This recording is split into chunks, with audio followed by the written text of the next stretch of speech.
नमो भगवतो अर्हतो सम्मा सम्बुद्धस्य। नमो तस्य भगवतो अर्हतो सम्मा सम्बुद्धस्य। नमो तस्य भगवतो अर्हतो सम्मा सम्बुद्धस्य। साधु साधु साधु। नमस्ते बंते जी, आर्या जी, विपश्यना आचार्य और मेरे सारे धम्मा ब्रदर्स एंड सिस्टर्स। तो हम आज के सत्र की शुरुआत करते हैं। जय संगा ये देख रहे हैं, इसमें हमने पंच उपादान खंडा, फिर पंच खंडा और ये 12 आयतन इतना कवर किया है। आज हम धातु और आर्य सच्चा ये देखेंगे। तो जो धातु है वो सेम आयतन जैसा है वैसा ही है। हमने देखा था कि 12 आयतन है, तो 12 आयतन में क्या क्या थे? चक्षु आयतन, श्रोत आयतन, घाना आयतन, जीवा आयतन, काया आयतन, ऐसे ये 5 जो पसादा है उसी को आयतन बोले। फिर उनके जो विषय है, तो चक्षु के लिए विषय है रूप, तो रूपा आयतन, गंधा आयतन, सद्दा आयतन, फिर ये रसा आयतन और पोठबा आयतन, ये इस तरह से उनके 5 विषय। तो ये 12 आयतन। इसके अलावा धम्मा आयतन और ये मन आयतन, इस तरह से 12 आयतन थे, यानी बेस है। तो जो पंच उपादान खंड है या पंच खंड है, वही बातें इस आयतन के थ्रू भी भगवान बुद्ध बोल रहे हैं। मतलब वही जो परमात्म सत्य है, चित्त है, चेतसिक है, रूप है, निभाना है, तो उसी को थोड़ा सा एक्सप्लेन करते हैं। तो जिनको रूप धर्म नहीं समझ में आता है, तो उनके लिए थोड़ा सा रूप धर्म की कैटेगरी बड़ी कर दी। फिर ऐसे भी हो गए जिनको रूप भी समझना है ठीक से, बड़ा इसमें, और ये विज्ञान भी जो मना है, जो नाम है, जो चित्त है, उसका भी क्षेत्र थोड़ा बड़ा इसमें समझना है कि कैसे ये हमारे विषय जो बनते हैं, मतलब जो भी जुड़ाव बनता है तो कैसे बनता है, और इस ये हमें कैसे अटकाता है। तो मतलब ये नाम रूप ये किस तरह से हमें अटकाव क्रिएट करता है, फिर इसी में रहकर किस तरह से निभाना मिलता है। तो वही बात को भगवान बुद्ध धातु में समझाते हैं। तो 18 धातु है। तो पहले धातु कौन से रीड करते हैं, पेज नंबर 287 पे है। 18 धातु ये चक्षु धातु, श्रोत धातु, गाना धातु, जीवा धातु, काया धातु। फिर इसके आगे रूप धातु, सद्दा धातु, गंधा धातु, रस्सा धातु, पोठब्बा धातु। उसके आगे चक्षु विज्ञान धातु, श्रोत विज्ञान धातु, गाना विज्ञान धातु, जीवा विज्ञान धातु और काया विज्ञान धातु, इस तरह से है। उसके आगे मनो धातु, धम्मा धातु, विज्ञान धातु। तो इस तरह से जो पहले था हमने देखा था, जो आयतन में था, वहां पे मना आयतन सिर्फ एक ही शब्द में पूरा मन का क्षेत्र कवर किया था। तो जितने भी हमारे 89 या 121 चित्त है, वो पूरे मना आयतन में आ गए थे। और उसके अलावा जो धम्मा आयतन था, जो उसके विषय होते हैं, तो उसमें भी जो छूट गया वो हमने देखा था। तो जो आयतन थे उसमें 12 आयतन में ही पसादा, रूपा और उनके विषय कवर हो गए थे। तो इस तरह से 12 ओलारे का रूप कवर थे। तो हमने जब मना धम्मा आयतन लिया था, तो उसमें हमने 16 रूप लिया था। फिर मना आयतन 89 चित्त कंप्लीट थे। फिर बचे क्या, चित्त ग्रह थे, तो 52 चेतसिक और निभाना, क्योंकि पन्यति जो है वो परमात्म धम्मा नहीं है। तो इसलिए यहाँ अभी ये हम जब धातु का बात कर रहे हैं, तो धातु विज्ञान धातु, शोध विज्ञान धातु, गाना का जीवा विज्ञान धातु, इस तरह से हर विज्ञान का भी बात हो रहा है। तो जो पहला था सेम ये आयतन में, वैसा ही धातु में। तो इसको कंपैरेटिवली देखोगे तो जो चक्षु धातु है वही चक्षु आयतन है। यानी चक्षु आयतन किसको बोल रहे हैं? चक्षु बेस, यानी चक्षु पसाद।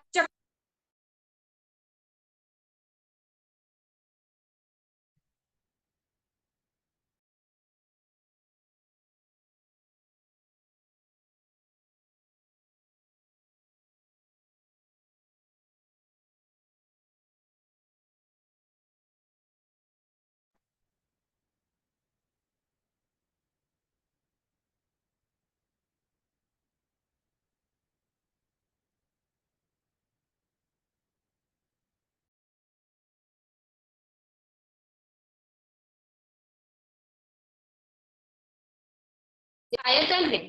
तो चक्षु आयतन, चक्षु धातु, ये दोनों सेम कैटेगरी है, कुछ अलग नहीं है। यहाँ पे धातु शब्द इस्तेमाल करके बोल रहे हैं, और आयतन में आयतन शब्द इस्तेमाल करके बोल रहे हैं। तो चक्षु धातु या चक्षु आयतन सेम है। वो किसे कहते हैं? आयत, इसको बेस को बोलते हैं। बेस है ना जो पसादा, तो जो देखने की शक्ति है उसी को चक्षु प्रसादा बोल सकते हो, चक्षु आयतन बोल सकते हो, चक्षु धातु बोल सकते हो, चक्षु द्वारा भी बोल सकते हो, लेकिन द्वारा थोड़ा अलग हो गया, वो प्रोसेस में आता है।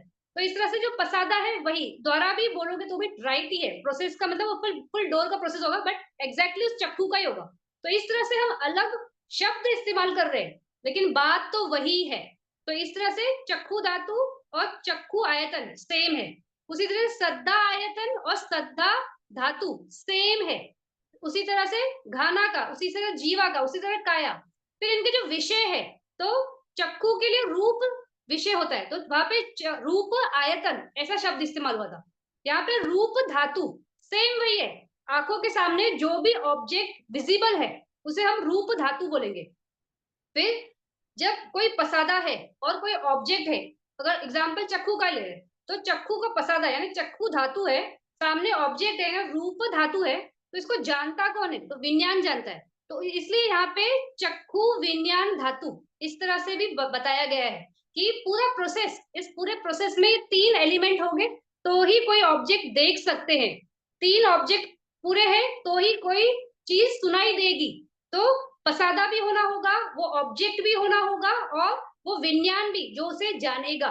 तो इस तरह से ये 3 विज्ञान, प्रसादा और उसका विषय, तो वो धातु में बोल रहे हैं यहाँ पे। तो यहाँ पे चक्षु विज्ञान धातु, शोध विज्ञान धातु, घाना विज्ञान धातु, जीवा विज्ञान धातु, काया विज्ञान धातु, इस तरह से 5 विज्ञान है। फिर यहाँ पे एक और शब्द आ रहा है, अभी अलग आया है, मनोधातु। ये शब्द पहले भी आया है लेकिन याद नहीं होगा कि मनोधातु किसको बोलते हैं। तो जो पंच द्वारा जो है अवजना, जो क्रिया चित्त है वो, और उसके साथ 2 संपत्ति छन्न चित्त, ये 3 जो है इन्हें मनोधातु कहते हैं। तो मनोधातु तिक इस तरह से भी मैंने बताया था काफी टाइम, जब हम बात कर रहे थे बार बार इसकी जवनाज में बात कर रहे थे अगर, तब ये बार बार शब्द आता है वहां पे, मनोधातु मनोधातु। तो मनोधातु इस तरह से, तो ये मनोधातु अलग से क्यों बताते हैं हमेशा? क्योंकि ये सिर्फ पंच द्वारा विधि में ही आता है, इसलिए इनको इनके बारे में अलग से बोला जाता है। क्योंकि ये बाकी मनोद्वारा विधि में ये नहीं आते, पंच द्वारा भी नहीं रहेगा और वहां पे संपत्ति छन्न भी नहीं रहता है। तो इसलिए ये विज्ञान जो है, अभी हम चक्षु विज्ञान, श्रोत विज्ञान, घाना विज्ञान, जीवा विज्ञान, काय विज्ञान, तो ये पंच विज्ञान की बात कर रहे हैं ना, तो पंच द्वारा की ही बात कर रहे हैं। तो इसलिए इनके साथ मनोधातु होता है, तो इसलिए हमने मनोधातु बोला। फिर इसके आगे है मनोविज्ञान धातु। अभी जब हमने ये किया था, आयतन किया था, तो 89 चित्तास पूरे, दैट आर चित्तास, ये कौन था? ये आयतन थे 89 वाले। अभी यहाँ पे 5 विज्ञान पहले आ गए, तो 5 नहीं है वो 10 है, क्योंकि चक्षु विज्ञान 2 होता है ना, अकुशल और कुशल विपाक में, अहेतुक चित्त में। तो इस तरह से 2 चक्षु विज्ञान होगा, 2 श्रोत विज्ञान होगा, 2 घाना होगा, 2 जीवा होगा, तो काय होगा। तो इस तरह से 10 चित्त यहाँ पे नहीं है, मतलब ऑलरेडी आ गए ऊपर, तो उसे हम छोड़ देंगे। तो 10 चित्त निकाल दिए 89 में से, तो कितने बचे? 79। फिर उसके अलावा मनोधातु, मनोधातु में पंच द्वारा और 2 संपत्ति चल, यानी 3 चित्त भी निकाल देंगे क्योंकि हमने ऑलरेडी ले लिए मनोधातु में। तो इस तरह से कितने बचे? 79 में से 76। 76 चित्त जो है वो मनोविज्ञान धातु इस तरह से कहलाते हैं। फिर उनका जो ये है ऑब्जेक्ट है, जैसे हमारा आयतन में था सेम होगा, तो मनो ये इसमें धम्मा आयतन में क्या क्या था, पीछे वाले में हमने देखा था कि उसमें 52 चेतसिक थे, तो इसमें भी 52 चेतसिक होंगे होंगे। फिर 16 सुकुमा रूपा वो भी यहाँ पे होंगे। और उसके अलावा विज्ञान में से हमने ये कितने 7 ये विज्ञान तो सब साइड में है, 76 विज्ञान है, फिर 3 मनोधातु है और 10 पंच विज्ञान है। तो चित्त इस तरह से कंप्लीट ऑलरेडी कवर हो गए। तो बचा क्या? निभाना। तो धम्मा आयतन या धम्मा धातु उनके ऑब्जेक्ट सेम ही है, तो 16 सुकुमा रूपा है, फिर निभाना है और चेतसिक है, 52 चेतसिक है, इस तरह से। तो ये हमारा धातु इस तरह से कंप्लीट होता है। धातु में ज्यादा कुछ अलग नहीं है, आयतन जैसा ही है, सिर्फ आयतन में रूप की कैटेगरी बताई है और ये विज्ञान की कैटेगरी, मन की जो कैटेगरी है उसको ज्यादा इतना डिस्क्राइब नहीं किया है। यहाँ पे हर विषय के साथ आने वाला विज्ञान के बारे में अलग से बात की है, तो वो अलग से बात हो गई। फिर उनके साथ हमेशा धातु, मनोधातु आता ही आता है, इसलिए भी उसे अलग से बताया। फिर जो भी बच गया वो मनोविज्ञान धातु में आएगा। तो इस तरह से हमारे 18 ये धातु कंप्लीट होते हैं। फिर अभी इसके आगे हम चलते हैं आर्य सत्य में। तो आर्य सत्य इसमें 289 पे देखना गाथा। चत्तारि आर्य सच्चानि दुखम आर्य सत्यम दुख समुदयम आर्य सत्यम दुख निरोधम आर्य सत्यम दुख निरोधो गामिनी पटिपदा आर्य सत्यम। तो 4 आर्य सत्य है। तो वो कौन कौन से है कि दुख है, ये एक आर्य सत्य है। फिर दुख अगर है तो उसका कोई कारण भी होगा, यानी वो कहीं से तो उत्पन्न होगा। तो बिकॉज समुदय है, यानी अभी ये ऐसे कॉज एंड इफेक्ट थ्योरी के जैसे होता है। तो समुदय होता है यानी दुख का ये जमा होता है या उत्पन्न होता है, कहीं से तो होता है। तो वो एक कॉज है, उसका इफेक्ट क्या आता है कि हमें दुख होता है। तो कॉज क्या है, दुख समुदय ये कॉज है, उसका इफेक्ट क्या है कि दुख होता है क्योंकि वहां पे तृष्णा है।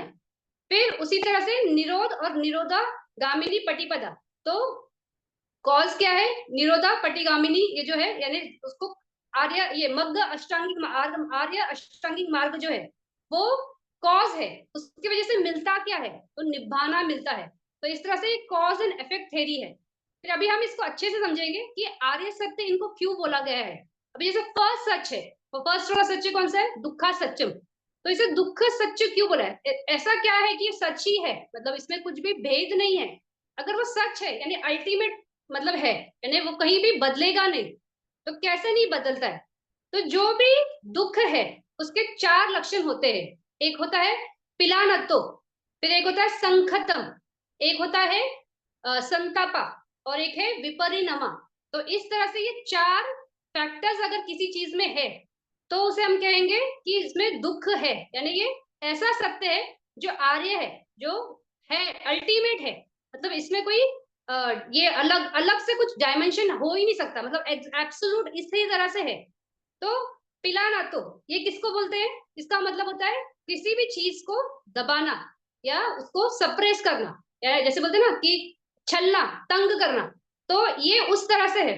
तो जो दुख होता है वो जिसके भी स्कंद में उत्पन्न होता है तो उसको छलता है ना, उसका मन बेचैन होता है, उसको तंग करता है। तो इस तरह से ये पिलाना तो होता है। फिर संखतम, इसका कोई ना कोई कॉज जरूर है, कंडीशन धम्मा है, मतलब ऐसा कंडीशंस की वजह से ही दुख होता है। फिर संतपा, संतपा है ना वो तपाता है, जलाता है। और विपरिणामा यानी कि वो ऐसा है जो बदलता है। तो जो भी चीज बदलेगा उसमें दुख बोध होता ही है। फिर अभी हम इसको थोड़ा ठीक से इसमें समझेंगे कि ये किस तरह से दुख है। अगर हम बोलते हैं दुख है तो एकदम जो सीधा मन में आता है वो ये होता है कि दुख यानी इस मनुष्य रूप में ही दुख हो सकता है, क्योंकि हम यहाँ पे हम देखते हैं ना कि बहुत स्ट्रगल है, लाइफ कैसे थोड़ा सा इजी नहीं है, हर चीज को पाने के लिए बहुत मेहनत करनी पड़ती है। तो इस तरह से हमें लगता है कि यहीं पे दुख है। तो लेकिन इसके ऊपर जो है, जैसे ये है सुगति भूमि में, हम भी सुगति भूमि में ही है लेकिन हमसे ऊपर यानी देवा वर्ल्ड है। तो देवा वर्ल्ड हो गया, और ये क्या बोलते हैं, देवा वर्ल्ड हो गया, या ये ब्रह्मा वर्ल्ड हो गया। तो उसमें हमें लगता है कि दुख नहीं है, लेकिन ऐसा नहीं है। तो हम सबसे पहले सबसे हायर वर्ल्ड से स्टार्ट करते हैं, जो है ब्रह्मा वर्ल्ड। तो ब्रह्मा वर्ल्ड में कैसा लगता है हमें कि असीम सुख है, क्योंकि कैसा है, बड़ा लंबा काल है और वो ब्रह्मा है तो कितना पावरफुल हो गए, उनके पास कैसे ज्ञान की ताकत भी होती है। तो इस तरह से बहुत पावरफुल है। तो इस तरह से नहीं होता है। तो जो ब्रह्मा होता है अगर उसे उस ब्रह्मा भूमि में पहुंचना है तो उसके लिए बहुत मेहनत करनी पड़ती है। जब वो मनुष्य लोक में होता है तो उस टाइम पे उसे बहुत ध्यान अगर ये करना है, डेवलप करना है, तो झानस के लिए बहुत ये मेहनत करनी पड़ती है। तो मेहनत करने की वजह से क्या होता है, शरीर को बहुत तपाना पड़ता है, बहुत घंटों बैठने पड़ते हैं।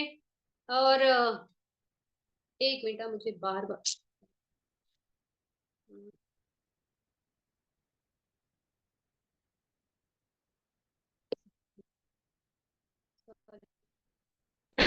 मेरा आवाज आ रहा है, आवाज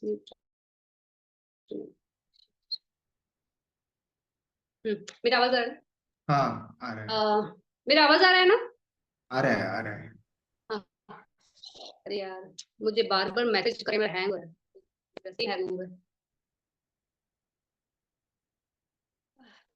एक मिनट, मेरा स्क्रीन फ्रीज हो गया।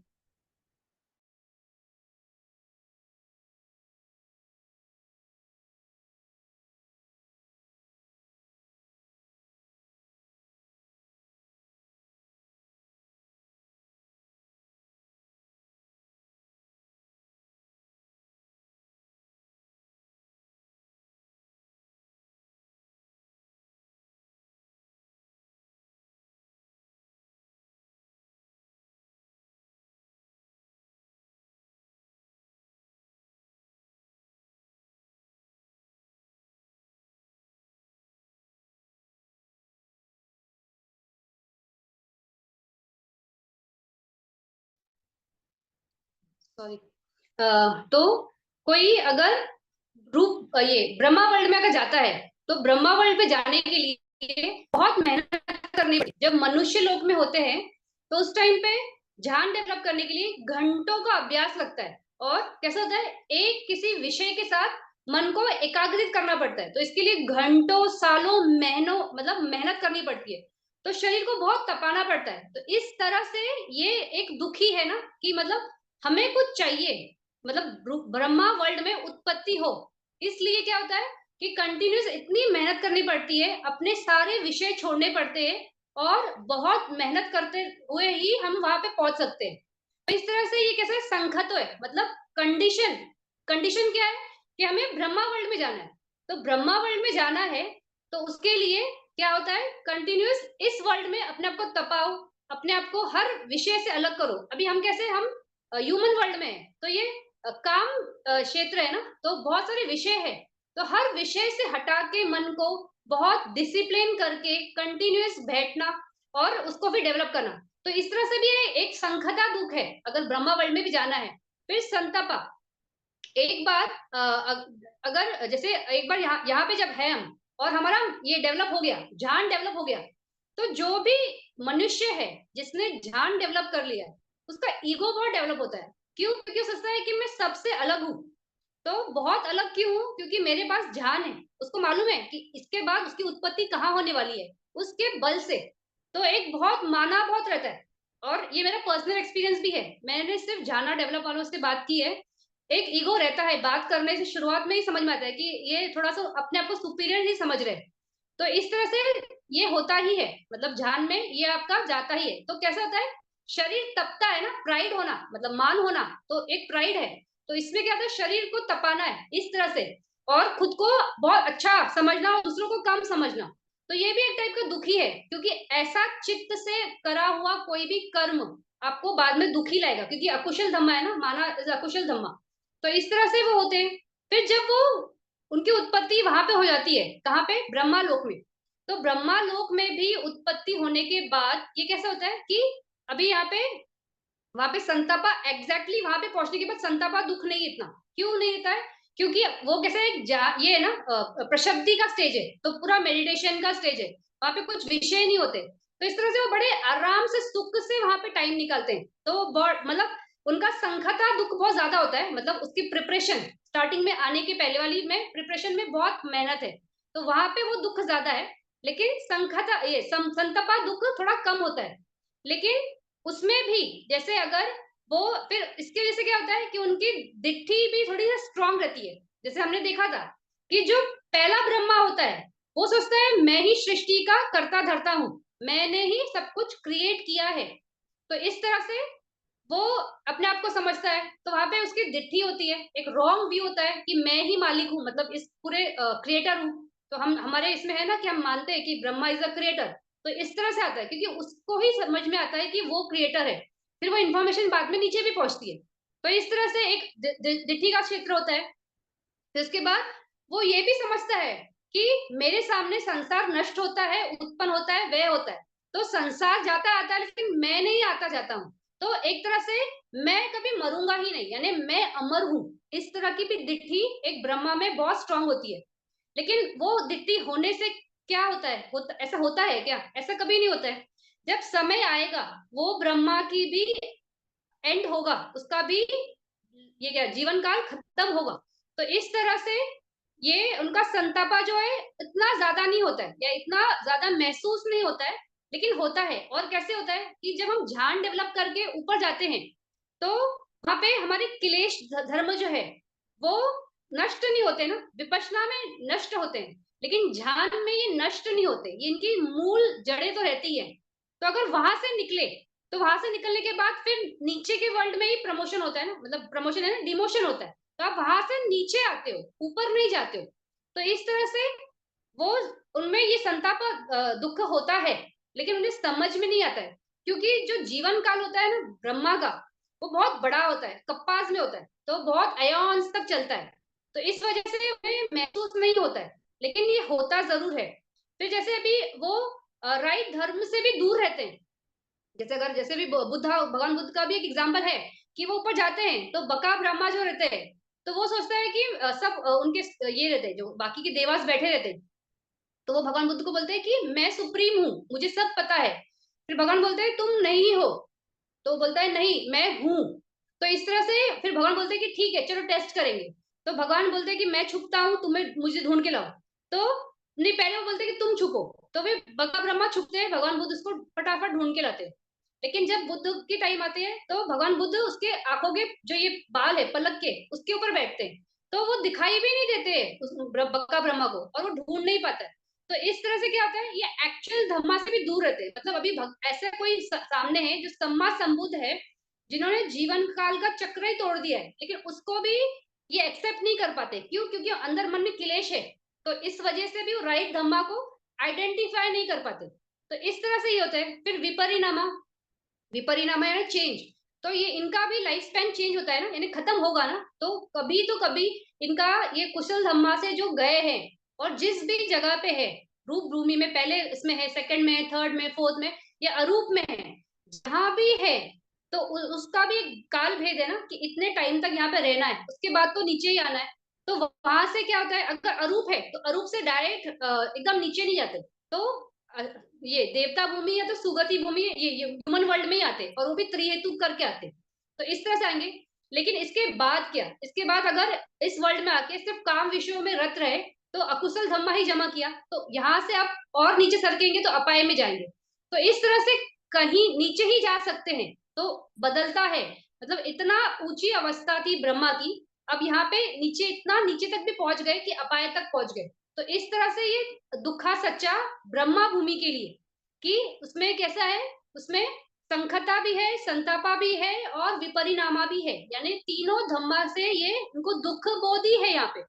फिर अगर वही हम सोचे समझना चाहेंगे कि ये दुख देवा वर्ल्ड में, तो देव भूमि में उत्पत्ति के लिए हमें सब जब हम मनुष्य लोक में होते हैं तो बहुत सारा हमें दान करना पड़ता है, हमें शीलों में बहुत स्ट्रांग रहना पड़ता है।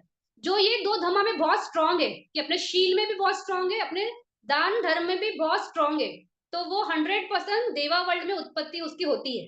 तो देवा वर्ल्ड में जाने के लिए सिर्फ मेंटल डेवलपमेंट से नहीं जा सकते, यानी हम सिर्फ कामना ही करते रहे कि मैं बहुत कुशल करूंगा, करूंगी, और अच्छा ही करूंगा, ऐसा करूंगी, तो सिर्फ सोचते रहेंगे तो नहीं, एक्चुअल एक्शन में होगा आपका, कि आपका शील भी बहुत स्ट्रांग है, आपका दान भी बहुत स्ट्रांग है, तो ही आप वहां पे देवावर्ल्ड जा सकते हो। क्योंकि देवभूमि में क्या है, बहुत सारे इंद्रियों के विषय है ना, तो उनके बड़े बड़े पैलेस है, उनके जो आभूषण है, उनके कपड़े हैं, और उनके जो एंटरटेनमेंट के सोर्सेस है, तो ये सब कैसे हम जैसे ह्यूमन वर्ल्ड में प्रैक्टिकली देखते हैं, तो हर चीज के लिए काफी पैसे लगते हैं ना, तो हम देते हैं तो हमें ये चीजें मिलती है। तो वहां पे कैसे पैसे नहीं है, तो आपके ऑलरेडी वो सब संपदा क्रिएटेड रहती है, तो उसका बेस कहाँ पे, तो आपने यहाँ पे कुछ किया तो कॉज यहाँ पे, इफेक्ट वहां पे मिलेगा, कि इस तरह से मिलेगा। तो इस तरह से जब कोई रूप ये ब्रह्मा सॉरी देवा वर्ल्ड में जाने के लिए बहुत ये शील वगैरह में रहता है, ये दान करता है। तो जब दान देते हैं तो क्या होता है, कॉशियसली हमें सोचना पड़ता है ना कि इस महीने मेरे पास इतने पैसे हैं, तो इस पैसे में से मैं इतना निकाल के दान दूंगा, दूंगी। तो क्या होता है, हमें बहुत एफर्ट्स लगाना पड़ता है कि अपना एक हिस्सा हमें निकाल के दान में देना है। तो उसमें बहुत बार ऐसे भी लोग होते हैं कि जो बहुत सोचते हैं, कि बड़ा सोचते हैं कि हम ना इतना देंगे, इतना करेंगे। तो क्या होता है, बहुत बार वो अपना पूरी प्रॉपर्टी भी सेल कर देंगे, अपना जितनी भी जमीन है, जो भी गहने हैं। तो इसमें क्या होता है, ये डिस्कम्फर्ट है ना, कि हमें किसी चीज से हटना पड़ता है, मतलब उस चीज को छोड़ना पड़ता है, क्योंकि हम फ्यूचर में हमको ये ऑफिस से सब मिले, अच्छा मिले, बहुत ज्यादा मिले, बेहतर मिले, उस कामना से। तो ये कैसे होता है, कंपल्सरी एक्टिविटी हो गई ना।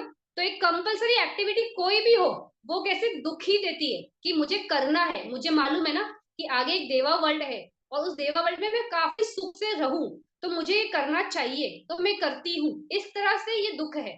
तो लेकिन अगर ये देखेंगे, अगर हम कंपेयर करेंगे ब्रह्मा वर्ल्ड से, तो जब हम ब्रह्मा वर्ल्ड में जा रहे थे तो हमने क्या किया था, हमने अपने आप को कैसे तपाया था, हमने ध्याना किया था, तो मतलब ध्यान के लिए बहुत मेहनत की थी। तो अगर ब्रह्मा वर्ल्ड से कंपेयर करेंगे, तो देवा वर्ल्ड में जो संखता धम्मा है, वो थोड़ा बहुत सस्ता है या इजी है, क्योंकि दान देना एक कैसी एक्टिविटी है, सिंपल एक्टिविटी है ना, तो ये हजारों टाइम बहुत ही हल्की एक्टिविटी है कंपेयर टू ये ध्यान के लिए प्रैक्टिस करना। तो इस तरह से जो ब्रह्मा वर्ल्ड का ये होता है संखता धम्मा होता है, वो बहुत हैवी होता है, लेकिन देवा वर्ल्ड का संखता धम्मा उसके सामने काफी हल्का होता है।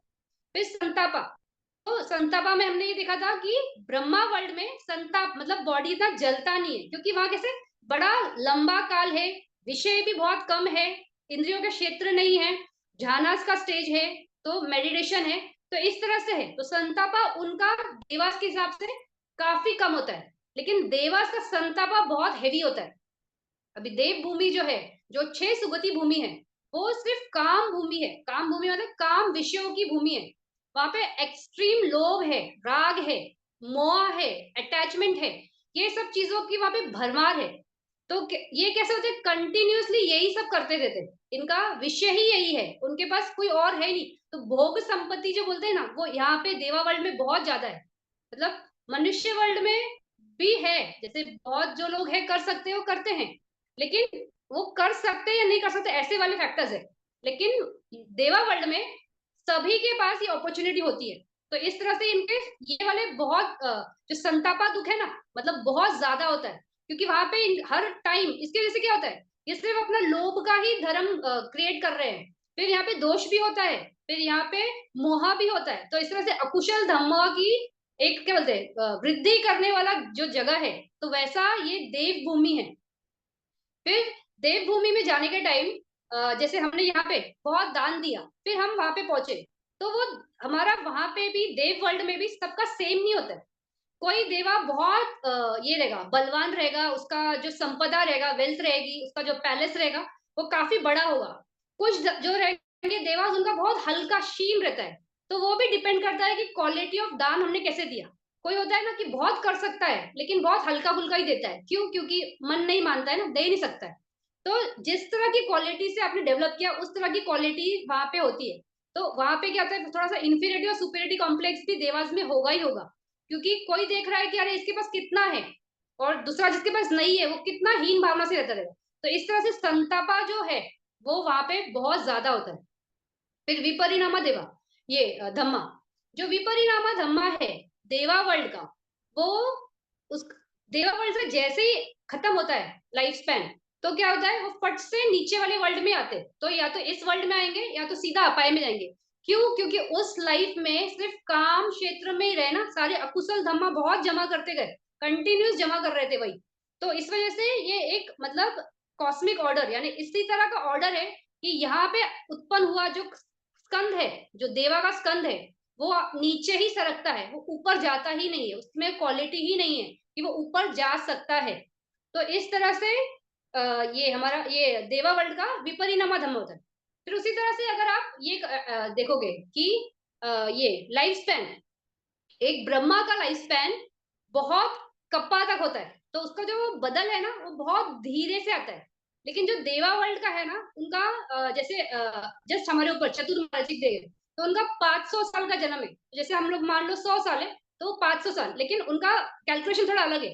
तो अगर ह्यूमन वर्ल्ड में कैलकुलेट करेंगे तो उनका 9 लाख साल ह्यूमन वर्ल्ड का उतना आता है, लेकिन उनके लिए फिर भी वो बहुत छोटा है, बहुत छोटा है। तो जैसे बोलते हैं कि एक बस पलक झपकने में मतलब ब्रह्मा वर्ल्ड का अगर एक पलक झपका, तो उस पलक झपकने में यहाँ पे इनकी पूरी जीवन काल हो गई और मृत्यु हो गई। तो उसके कंपेयर में ये बहुत फास्ट है। कौन सा? देवा वर्ल्ड का। तो इतना फास्ट होता है, तो इसलिए इन कैसा होता है, और कैसा हम जब इंजॉय करते हैं तो इंजॉय करने में समय का ये नहीं होता है ना, भेद नहीं होता है, मतलब मालूम ही नहीं पड़ता है। हंसने वाले पल बहुत जल्दी निकल जाते हैं, लेकिन दुख वाले बहुत हेवी लगते हैं ना। तो वैसे ही देवास का है कि वो इस जब भूमि में है, जो देवा भूमि में है, और सिर्फ विषयों में जुड़े हैं, तो उनका समय बहुत जल्दी निकल जाता है, उन्हें पता भी नहीं चलता है और मृत्यु हो जाती है। तो इस तरह से ये दुख इनको हमेशा सताता है। तो संतापा दुख भी है, संखता दुख भी है, और विपरिणामा दुख भी है। तो इस तरह से फिर इसी तरह से मनुष्य लोक, तो जो मनुष्य लोक है यानी हम है, तो किसी भी मनुष्य की उत्पत्ति एक किसी कुशल कर्मा की वजह से होती है। तो मतलब कोई कर्म वहां पे सुप्रीम हो जाता है, मतलब वो धर्म इतना अच्छा होता है जिसकी वजह से मनुष्य लोक में उत्पत्ति होती है। तो इस तरह से अगर देखेंगे तो जो कंडीशन धम्मा है यानी संखता धम्मा है, तो ह्यूमंस के लिए बहुत नॉर्मल है। क्योंकि एक किसी कुशल धम्मा की वजह से आपकी उत्पत्ति मनुष्य लोक में होगी। लेकिन जब यहाँ पे मनुष्य लोक में हम आते हैं तो हम देखते हैं ना कि लाइफ पूरा एक स्ट्रगल है, तो यहाँ पे बहुत संघर्ष है। तो इस तरह से संतपा धर्मा भी यहाँ पे मनुष्य लोक का काफी मतलब गहरा है या बहुत मुश्किल से भरा हुआ है, तो दुखा सच्चा है ये।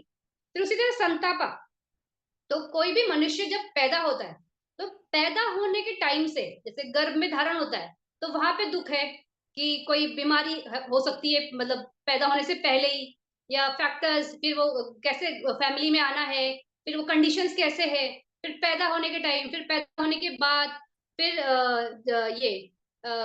हम किस लोकेलिटी में रहते हैं, कैसे लोगों से हमारा उठना बैठना है, कैसे संस्कार हो रहे हैं हमारे, फिर कैसे हमारा ये क्लाइमेट कैसा है, हम बहुत गर्मी में रेगिस्तान में कहीं रहते हैं या बहुत बर्फीली जगह पे रहते हैं जम्मू कश्मीर में, या कहीं लेह लद्दाख में रह रहे हैं, या कहीं बहुत जैसे बंजर जमीन है वहां पे रह रहे हैं।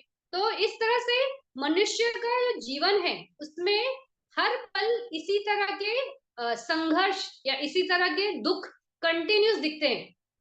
फिर हम किस कंट्री में रहते हैं तो ये भी बहुत बहुत ज्यादा इफेक्ट करता है। जैसे आज हम देखते हैं कि ऐसे बहुत से कंट्रीज है जहाँ की गवर्नमेंट की पॉलिसीज बिल्कुल भी अच्छी नहीं है, तो वहां पे रहना कितना दुख होगा। कोई फ्रीडम नहीं है, कोई फैसिलिटीज नहीं है, कोई सिक्योरिटी नहीं है, कुछ भी जैसा गवर्नमेंट चाहे वैसे हो सकता है। तो इस तरह से तो ये सब कैसे ये नॉर्मल ऐसे दुख है। लेकिन इसके अलावा भी जैसे बहुत थोड़े अलग स्पेशल दुख है कि आपकी संगति अच्छी नहीं है, तो कैसे आपका आजीविका अच्छा नहीं है, तो जब आप वो गलत बिजनेस करते हो, ड्रग्स भी डील करते हो या बेटिंग करते हो या किसी भी ऐसे अकुशल आजीविका करते हो, तो वो करते वक्त भी कितना डर लगता है कि अरे कभी पुलिस पकड़ेगी, रेड करेगी, ये करेगी, वो करेगी। तो इस तरह से फिर उसके अलावा बाकी की जैसे भी गवर्नमेंट्स का ही है, तो गवर्नमेंट ने अचानक से पॉलिसी, जैसे भी ये अमेरिकन गवर्नमेंट ने इमिग्रेंट्स के लिए कर रहे हैं, तो वो लोगों को कितना वो है, फियर है कि हमें वापस जाना पड़ेगा, हम कैसे स्टार्ट करेंगे जीरो से, किसी ने प्लानिंग की होगी, किसी ने नहीं की होगी। तो ये सब अलग अलग टाइप के दुख है। फिर उसी तरह से अगर मनुष्य में भी जो अगर कोई ये होता है, मतलब इस लाइफ में आएगा, तो लाइफ में आएगा तो लेकिन वो कंटिन्यूसली उसका लाइफ स्पैन कितना होगा, कैसे सस्टेन करेगा, उसका भी कोई गारंटी नहीं है। जैसे भी ये है हमारा विपरिणाम दुख है, तो कैसे चेंज होता है ना, तो बहुत से लोग ऐसे भी है जो गर्भ में धारण होते हैं और उसी वक्त उनकी मृत्यु हो जाती है, यानी लाइफ उनका चालू भी नहीं हुआ। ह्यूमन बर्थ लेना बहुत रेयर है। भगवान बुद्ध बोलते हैं कि बहुत मुश्किल है कि किसी की जीव की मनुष्य लोक में उत्पत्ति हो। उत्पत्ति हुई मतलब गर्भ में धारण हुआ, लेकिन धारण होने के साथ पूरा जीवन काल ही नहीं आ पाया क्योंकि गर्भ में ही वहां पे डेथ हो गई। फिर कैसे वहां पे डेवलपमेंट भी होती है, तो हमने जब ये पवत्ती काल के बारे में बात की थी कि एक कलर होता है, तो कलर के साथ बहुत छोटा सा एक अणु होता है, तो वो कैसे जैसे एक धागे का 116वां भाग बना के उसको अगर तेल में डुबाए तो कितना सा तेल उसको टच करेगा, तो वो कलल। फिर वो कलल के बाद वो पेशी बनता है, फिर अबुत बनता है पहले, फिर वो पेशी बनता है, पेशी यानी उसमें कुछ मास क्रिएट होगा, फिर उसके बाद घना होगा, फिर पंच पार्ट्स बनते हैं, हेड, दो हाथ और दो पैर।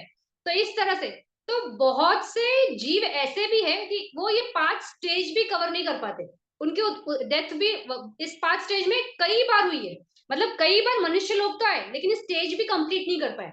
फिर कोई अगर कंप्लीट करके एक मनुष्य बन के आता है, तो मनुष्य बनने के बाद भी लाइफ स्पैन बहुत बड़ा नहीं था, तो कभी भी जा सकते। तो इस तरह से, और अगर उत्पत्ति हो भी गई मनुष्य लोक में, अच्छा एक घर वर मिला, सब मिला, बुद्धा का शासन भी है, भगवान बुद्ध की टीचिंग्स है, लेकिन गलत लोगों के साथ एसोसिएट हो रहे, तो धम्मा नहीं सुन रहे, धम्मा की प्रैक्टिस नहीं कर रहे, और सब अकुशल धम्मा ही कर रहे, तो इससे भी क्या होगा कि दुख ही क्रिएट होगा ना। मतलब ये इस तरह के दुख है जो खत्म ही नहीं होते। तो इस तरह से भी मनुष्य लोक में ये 3 तरीके से दुख का बोध बहुत होता है। तो संकटा से भी होता है, संतापा से भी हुआ है, विपरिणाम ये इस टाइप से सब में होगा। ये दुख का ही मूल कारण है या दुख का क्वालिटी है कि ये चीजें होगी, तो सब में होगा।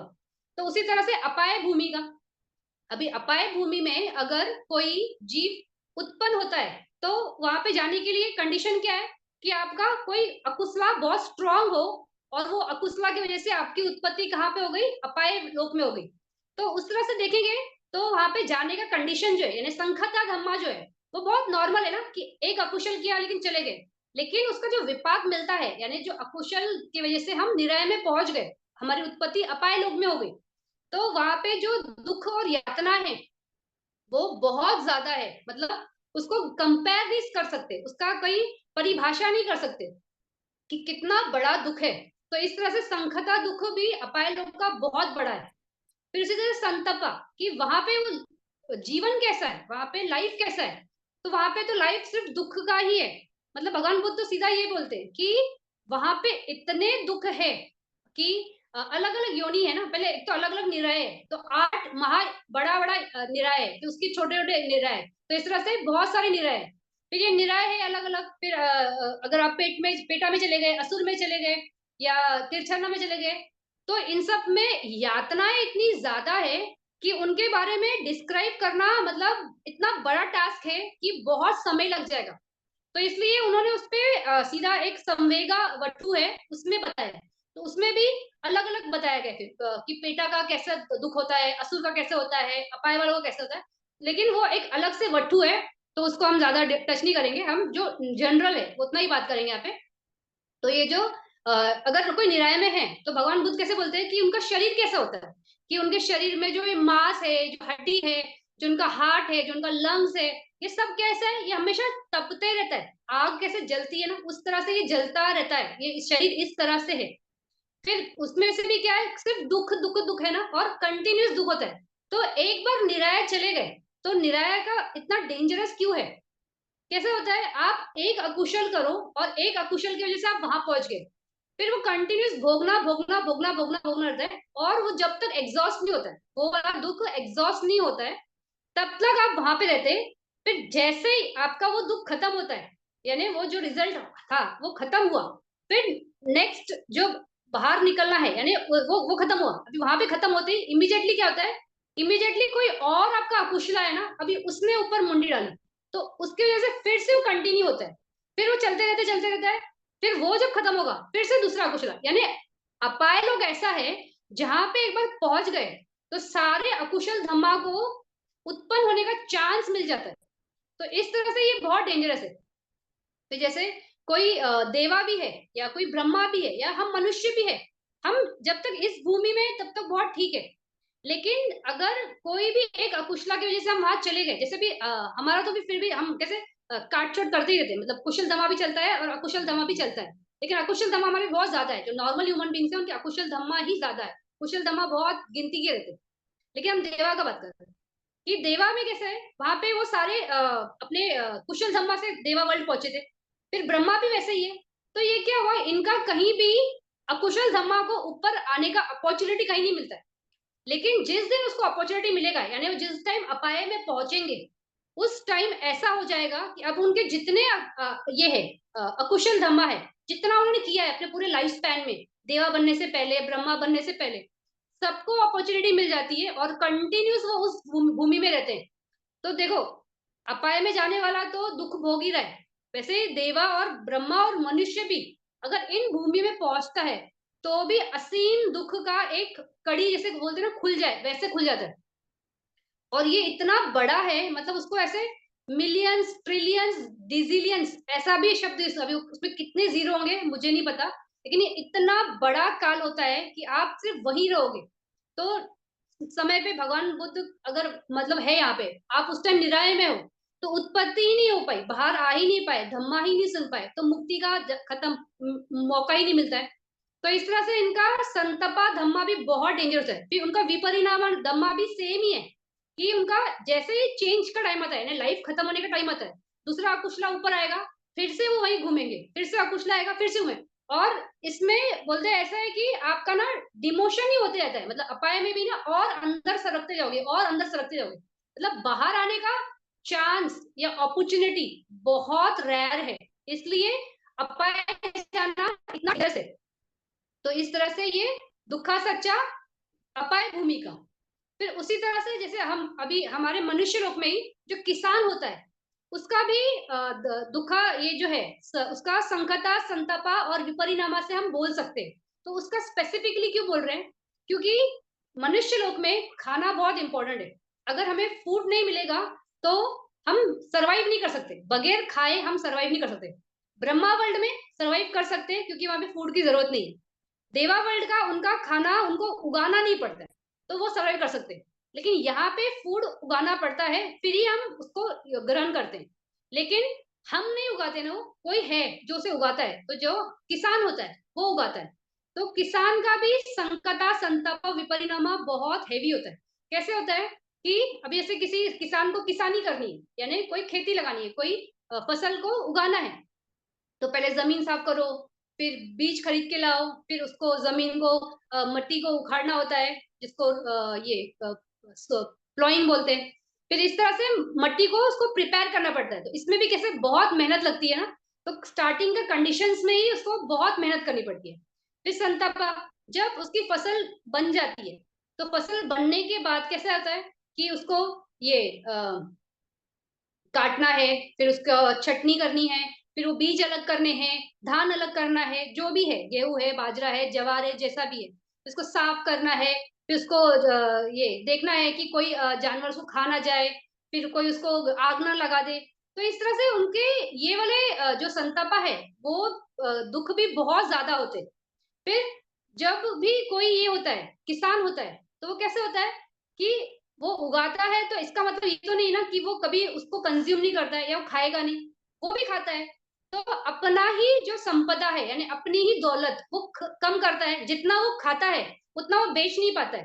तो बेच नहीं पा रहा है, तो उतना उसकी वेल्थ या उसकी संपदा कम होती है।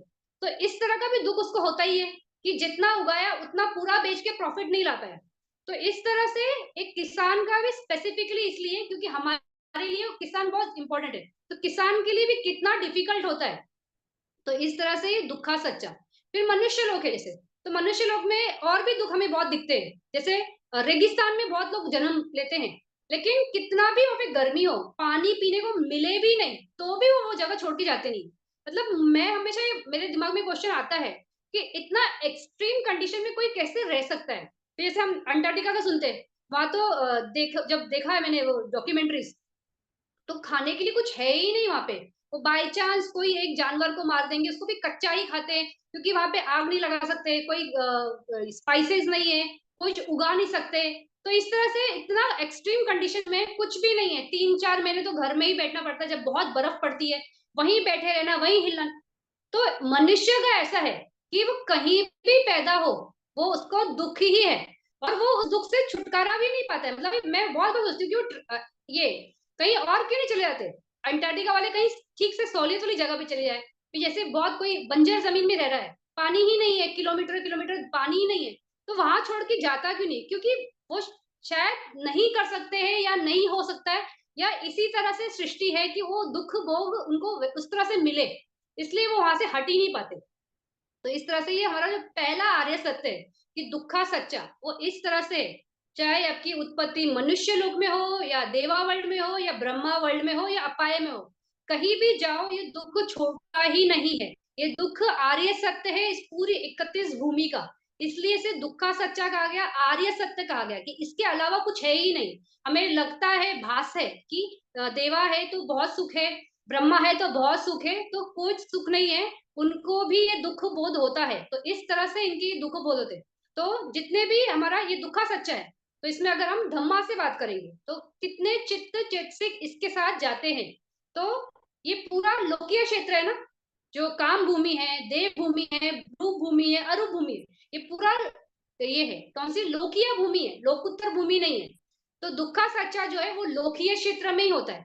तो इसलिए 81 चित्त के साथ ये दुख बोध होता है। जो 8 चित्त है लोकुत्तर के, वो दुख बोध के नहीं है, क्योंकि वो लोकुत्तर के, वो निब्बाना के, तो वो सुख के हैं, तो वो इनके साथ एसोसिएट नहीं होते।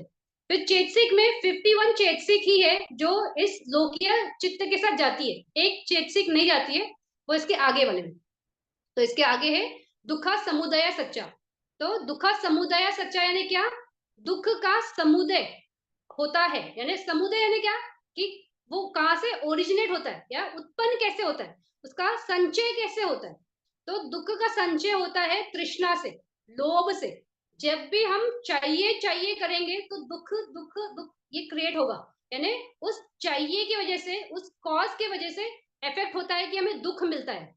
तो जो एक चेतसिक हमने छोड़ दी थी दुखा सच्चा में, वो है लोभ चेतसिक। जो लोभ चेतसिक है वही समुदय सच्चा है। तो इस तरह से ये समुदय है, किसका है? दुख का समुदय है। तो इसको समुदय सच्चे क्यों बोला है? इसको समुदय सच्चे इसलिए बोला है क्योंकि तृष्णा की वजह से ही सारे दुख की उत्पत्ति होती है। तो इसमें समुदय सच्चे में इसको ऐसे बोला है कि इसका लक्षण कैसा है। तो अयुहनता, अयुहनतो, तो अयुहनतो किसको बोलते हैं? इसमें वो लक्षण है कि किसी चीज को भी जमा करता है। तो किसको जमा करता है? तो ये दुख को ही जमा करता है। क्योंकि कितना भी कोई चीज मिल जाए, ऐसा कभी होता नहीं है कि मन उससे उबे। एक घड़ी ली, अच्छी लग रही है, इससे कोई और घड़ी अच्छी दिखेगी, वो भी हम लेंगे। उससे कोई और दिखी तो और भी लेंगे। ऐसा कभी नहीं बोलते ना कि अब ये लास्ट, इसके आगे नहीं।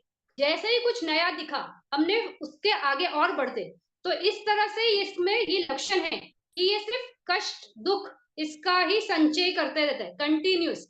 तो इसलिए ये अयुहनतो है इसका। दूसरा जो लक्षण है जो समुदय सच का, वो है निदानत्व। यानी ये कैसा लक्षण है? ये ऐसा लक्षण है कि कंटिन्यूस सप्लाई करता है दुख का। तो कंटिन्यूस सप्लाई कैसे करता है? तो जो ताना है, जो तृष्णा है, वो कैसा है कि बस चाहिए चाहिए, लेकिन चाहिए के बाद कभी भी वो रुकता नहीं है ना। और चाहिए मतलब प्यास बुझती नहीं है। तो और उसको हमेशा विषय भी मिलते रहते हैं। जैसे कोई रूप देखा तो रूप का विषय के साथ जुड़ गया, कोई शब्द है उसके विषय के साथ जुड़ गया, कोई मन का विषय है तो उसके साथ जुड़ गए। तो कंटिन्यूअसली उसको कहीं ना कहीं से आहार मिलते ही रहता है। तो जब उसको कंटिन्यूस आहार मिलते रहेगा तो वो कभी भी खत्म नहीं होता है। तो ये तान्हा कैसा है? ये हमेशा ईंधन की तरह है। ये हमेशा कुछ ना कुछ देते रहेगा। कभी भी ऐसा नहीं होगा कि वो बोलेंगे बस अब खत्म हो गया, अब इसके आगे ना कोई तृष्णा मन में उत्पन्न नहीं होगी। तो ऐसा नहीं होता है। तो ये तृष्णा ही है जो कंटिन्यूस सप्लाई करती है। और जब भी हमें कुछ मिलता है तो वो हमेशा शाश्वत नहीं रहता है ना, हमेशा रहेगा नहीं, तो खत्म होता है। तो दुख बोध इसमें निहित होता है, मतलब उसमें इनबिल्ट है, एक क्वालिटी है। इस तरह से ये समुदय सच है। फिर जो तृष्णा है, जो ताना है, जो क्रेविंग है, जो जुड़ाव है, तो वो कैसे है? तो एक काम ताना है। यानी जैसे ही काम भूमि के क्षेत्र दिखे, विषय है, उनके वो दिखे, उनके साथ जुड़े, या काम ये मन में जो है, जो ये आपके डिजायर्स है, तो इस तरह से। तो ये हमेशा काम ये है ना, ताना है। तो मन हमेशा इनके साथ जुड़ता है। बहुत ही प्रैक्टिस लगती है, अभ्यास लगता है कि आप इन विषयों के साथ ना जुड़ो। तो कोई अगर ये व्यक्ति है जिसको काम ताना या इसमें कोई रस ही नहीं है, विषय उसका जुड़ाव नहीं है, तो क्या होता है? वो वहां पे उसने कलेक्ट नहीं किया, तो उसका संखता दुख यहाँ पे कामा का नहीं है। क्यों? क्योंकि मन में वो है ही नहीं ना। फिर अगर उसका जैसे वो काम में विषय में जुड़ाव नहीं है, तो जैसे मान लो उसे शादी नहीं की, फिर शादी नहीं की तो फिर उसको अपनी फैमिली को मेंटेन करने के लिए मेहनत नहीं करनी। तो वो जो इतना रात दिन मेहनत करनी पड़ती है, सब कुछ जमा करना पड़ता है, सबकी इच्छाएं पूरी करनी पड़ती है, तो इसलिए तो संतापा दुख भी नहीं है ना, क्योंकि उसने उसमें ज्यादा अपने आप को जोड़ा ही नहीं। तो इस तरह से वो उसने अपने आप को एटलीस्ट उतने दुख से तो बचाया। तो काम ताना ऐसे होता है। फिर जैसे हमने बात की थी कि महाताना का जो बेटा है वो कैसे था कि इतना अच्छा पारमी वाला व्यक्ति भगवान बुद्ध के टाइम में उत्पन्न हुआ, और पूरी कंडीशंस थी उसके अंदर, मतलब जो जिस कंडीशन से वो पैदा हुआ था कि वो अनंत बन सकता था। तो लेकिन वो काम ये जो ताना था उसके अंदर इतना ज्यादा डेवलप हो गया कि वो सिर्फ विषयों में रह गया। सारा दिन पार्टी करना, ताश पत्ते खेलना, गैम्बलिंग करना, फिर बाकी के भी उसके भी रहे होंगे छंद। तो इस तरह से काम ताना की वजह से उसने अपनी पूरी लाइफ ही डिस्ट्रॉय कर दी। फिर उसी तरह से एक है भवताना। तो भवताना में कैसा है? जैसे अभी ये ब्रह्मा है, तो वो कैसे होते हैं कि ध्यानास डेवलप करते हैं ना। तो ध्यान डेवलप क्यों करते हैं? कि बहुत अच्छा एक भव मिलेगा। तो वो इस दिट्ठी से होता है कि मैं अगर ब्रह्मा बन गया तो फिर मेरी मृत्यु नहीं, फिर मैं तो अटल अजर हूँ, कभी भी खत्म नहीं होगा, क्योंकि ब्रह्मा हूं ना। तो मतलब प्रमोशन ऐसा हो गया। लेकिन ये प्रमोशन ऐसा नहीं होता है, वो एक अवस्था है, मतलब वो एक स्टेज है कि आप वहां पे जाओगे। तो जैसे यहाँ से वहां गए वैसे वहां से और भी कहीं जा सकते हो। ऐसा बोल ही नहीं सकते कि वो ही सुप्रीम है। तो इस तरह से भवत आना। फिर भगवान बुद्ध के पास एक बार एक ये आता है, देवा आता है, उसका नाम रोहिता रहता है। तो वो कैसे होता है? वो भगवान बुद्ध के पास आने से पहले ना थोड़ा ट्राई करता है। वो क्या करता है, बहुत दिनों से ना कंटिन्यूस चलते रहता है। उसका ऐसा रहता है माइंड में, दिट्ठी रहती है कि मैं इस छोर से, मतलब पृथ्वी के इस छोर से और पूरे संसार के एंड तक ऐसे चलते चलते चलते चलते मैं पहुंच जाऊंगा, और पहुंचने के बाद मैं फिर यहाँ से मुक्त हो जाऊंगा। तो ऐसा उसके अंदर एक दिट्ठी होती है। फिर वो सोचता है, वो बहुत दिन तक चलता है और सोचता है कि एक बार भगवान बुद्ध से इस पे ओपिनियन ले लेते हैं। तो भगवान बुद्ध के पास आता है, तो भगवान को बोलता है कि भगवान, अगर ऐसा ऐसा पॉसिबल है क्या कि हम एक छोर से शुरू करें और पूरा चलते चलते कंटिन्यूस एंड तक पहुंच जाए, और एंड तक पहुंचने के बाद हम इस जीवन से मुक्त हो जाए। फिर भगवान बुद्ध उनको अपनी स्टोरी बताते, बोलते एक टाइम पे बहुत पहले मैं पैदा हुआ था, और तभी मेरा नाम रोहितास था, और मेरे गुरु का, मैं भी तभी एक ऋषि था, और मेरे गुरु का नाम भोजा था। तो उस टाइम पे मैं बहुत फास्ट था, मतलब तीर कमान से कितनी फास्ट निकलती है ना, उतनी फास्ट में चल सकता था। तो मैंने भी ऐसे ही सोचा था कि मैं फास्ट फास्ट चल के ना पूरा एंड तक पहुंच जाऊंगा और मुक्त हो जाऊंगा। और मैंने भी ट्राई किया, और मैंने जब ट्राई किया तब मैंने जाना कि इससे तो मुक्ति है ही नहीं। तो वो मेरे एक्सपीरियंस पे है। तो भगवान अपने अनुभव से बोलते हैं कि ऐसा करने से हम इस भव से या बाहर नहीं जा सकते। तो अगर भव से बाहर जाना है, यानी अकुशल से बाहर जाना है, तो इस स्कंद में ही जाना होगा, यानी अंदर जाना होगा। और अंदर जाके आपको आपका आंसर अंदर से ही मिलेगा। ऐसे प्रैक्टिकली कहीं चल के जाके आप उस तृष्णा से या अकुशल धमा से बाहर नहीं जा सकते। फिर इस तरह से विभावा ताना भी होता है। तो विभावा ताना यानी कि विभव, यानी कि भव के परे। तो जो लोग होते हैं, जैसे बहुत ये होते हैं ना कि बड़ी गर्मी में अपने शरीर को तपाते हैं, तो आग लगा के एकदम रेगिस्तान में बैठना, तो इतना तपाना कि क्यों, क्योंकि मुझे ऐसी अवस्था मिल जाए जिससे फिर मेरा मृत्यु और जीवन का चक्र टूट जाए, यानी मैं विभव यानी भव से बाहर चला, यानी मुक्ति मिल जाएगी। फिर कोई लोग होते हैं, जैसे हिमालय में इतना ठंड है, तो भी इतने बर्फ में ऐसे जाके खड़े हो जाएंगे, एकदम पानी में, ठंडा बर्फ का जैसे पानी में।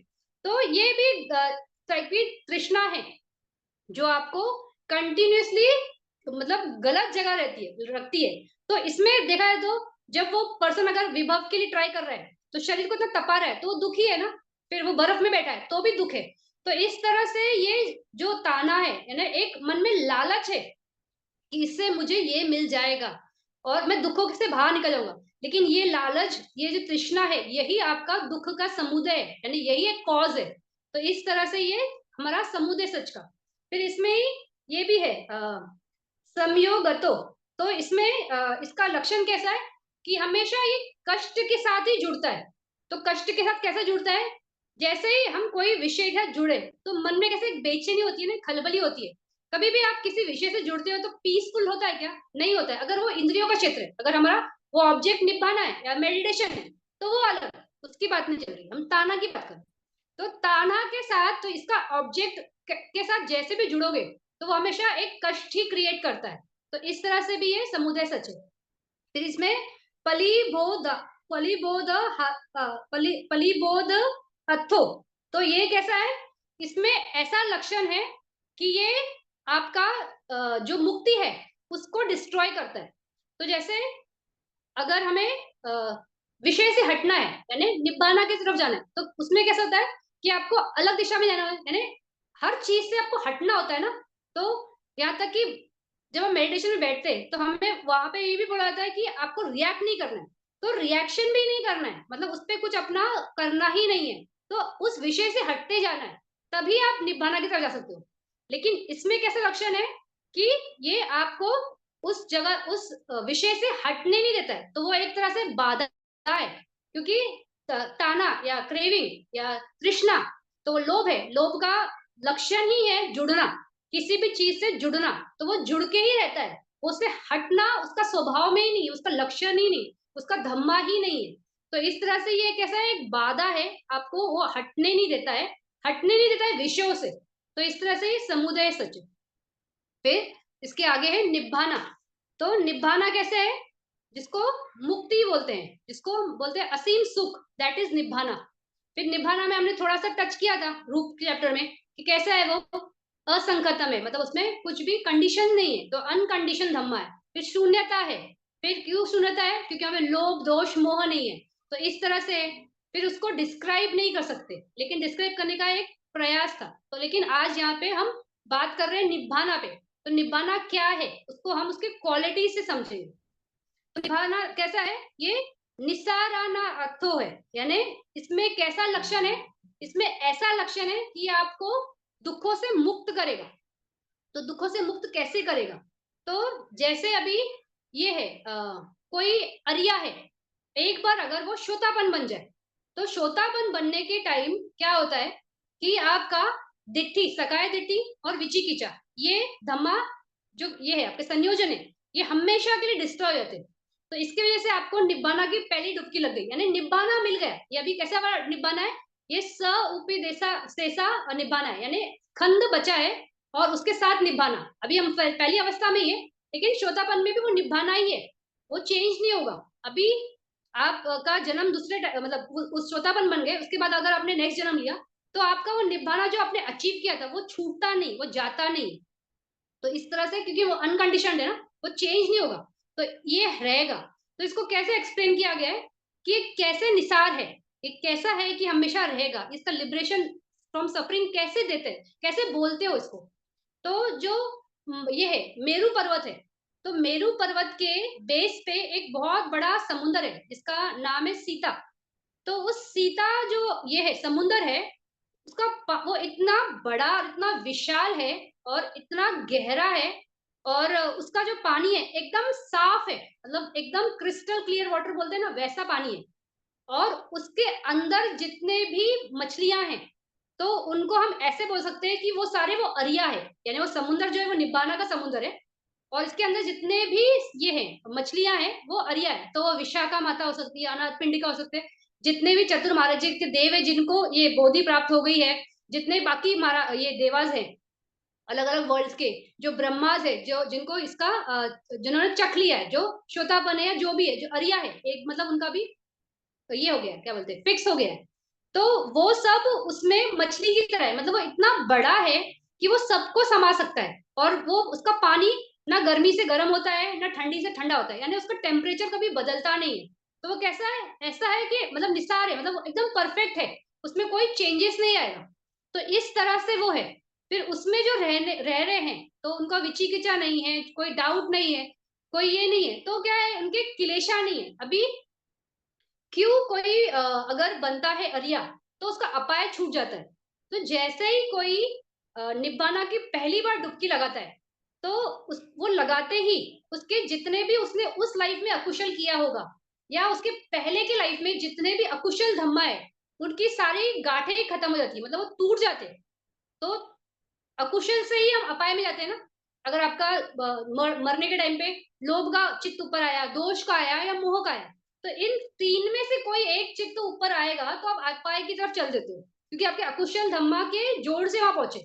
लेकिन ये इतना ब्यूटीफुल है कि जैसे ही आपने श्रोतापन की डुबकी लगाई, तो आपके सारे अकुशल धम्मा जो इस लाइफ के या पहले के लाइफ के, वो सारे हमेशा के लिए कट जाते हैं। अभी वो रास्ता ही कट जाता है, यानी अपाय का रास्ता ही बंद हो जाता है। अभी यहाँ से आगे ऊपर ही जाना है, नीचे आ ही नहीं सकते। तो इस तरह से ये है कि मतलब आपको सफरिंग से निकालता है, दैट इज निब्बाना। तो इस तरह का ये निब्बाना है।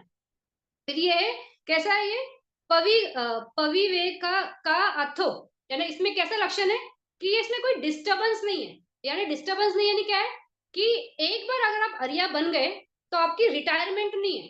तो रिटायरमेंट कहाँ नहीं है, तो रिटायरमेंट यानी क्या है, कोई चीज से हम बाहर आते हैं ना, तो एक बार आप अरिया बन गए, तो आप अरिया ही हो, मतलब आपका वो स्वरूप नहीं बदलता है।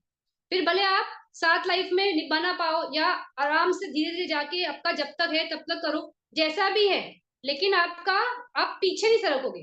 तो आपके हाथ से कोई भी अकुशल धम्मा नहीं होगा, आप कोई किलिंग नहीं करोगे, मतलब 10 जो अकुशल धम्मा है, वो आपके हाथ से, वो आपके कम्मा से, वाचा से या मना से, ये कभी हो ही नहीं सकते। फिर अगर आप मान लो मनुष्य लोक में उत्पन्न हो गए, तो मनुष्य लोक में भी अगर हो गए, तो आपकी ये उत्पत्ति जब होगी, तो आपकी आजीविका हमेशा सम्यक होगी, यानी आप ऐसा कोई आजीविका नहीं होगा जिससे आप फिर से अकुशल समेटना शुरू करोगे। तो अकुशल धम्मा नहीं होता है। तो इस तरह से आपका रिटायरमेंट फ्रॉम अपाया हमेशा के लिए हो जाता है। तो आप अकुशल धम्मा के एसोसिएट हो ही नहीं सकते हो। ना आपका किसी कर्म से, वाणी से, वाचा से, किसी से भी आपका नहीं होगा, ना आपके एक्शन से होगा, ना आपके थॉट प्रोसेस से होगा। तो इस तरह से इस अकुशल धम्मा से हमेशा निकलने का जो रास्ता है, दैट इज ये श्रोतापन या आपका जो आगे का स्टेज रहेगा। फिर जो ये होते हैं जो श्रोतापन होते हैं, जो भी अरिया होते हैं, तो ये अरिया कैसे होते हैं कि ये जिस लोक में भी होंगे हमेशा उससे ऊपर वाले लोक में ही जाएंगे। मतलब ये जैसे अपाय में हमने देखा था कि अगर अकुशल है तो वो लाइफ स्पैन खत्म हुआ, फिर उसके बाद वापस लास्ट में वापस एक अकुशल ऊपर आता है, क्योंकि चित्त की धारा में तो वही चल रहा है ना, तो उसकी वजह से वो और नीचे सरकते, तो डिमोशन ही होते रहता है। इसमें सिर्फ ऐसा है कि आप का जो संसार का जो गति है, तो संसार का गति कैसा है, वो नीचे की तरफ है ना, यानी आपको ऊपर से नीचे तक सरकाता है।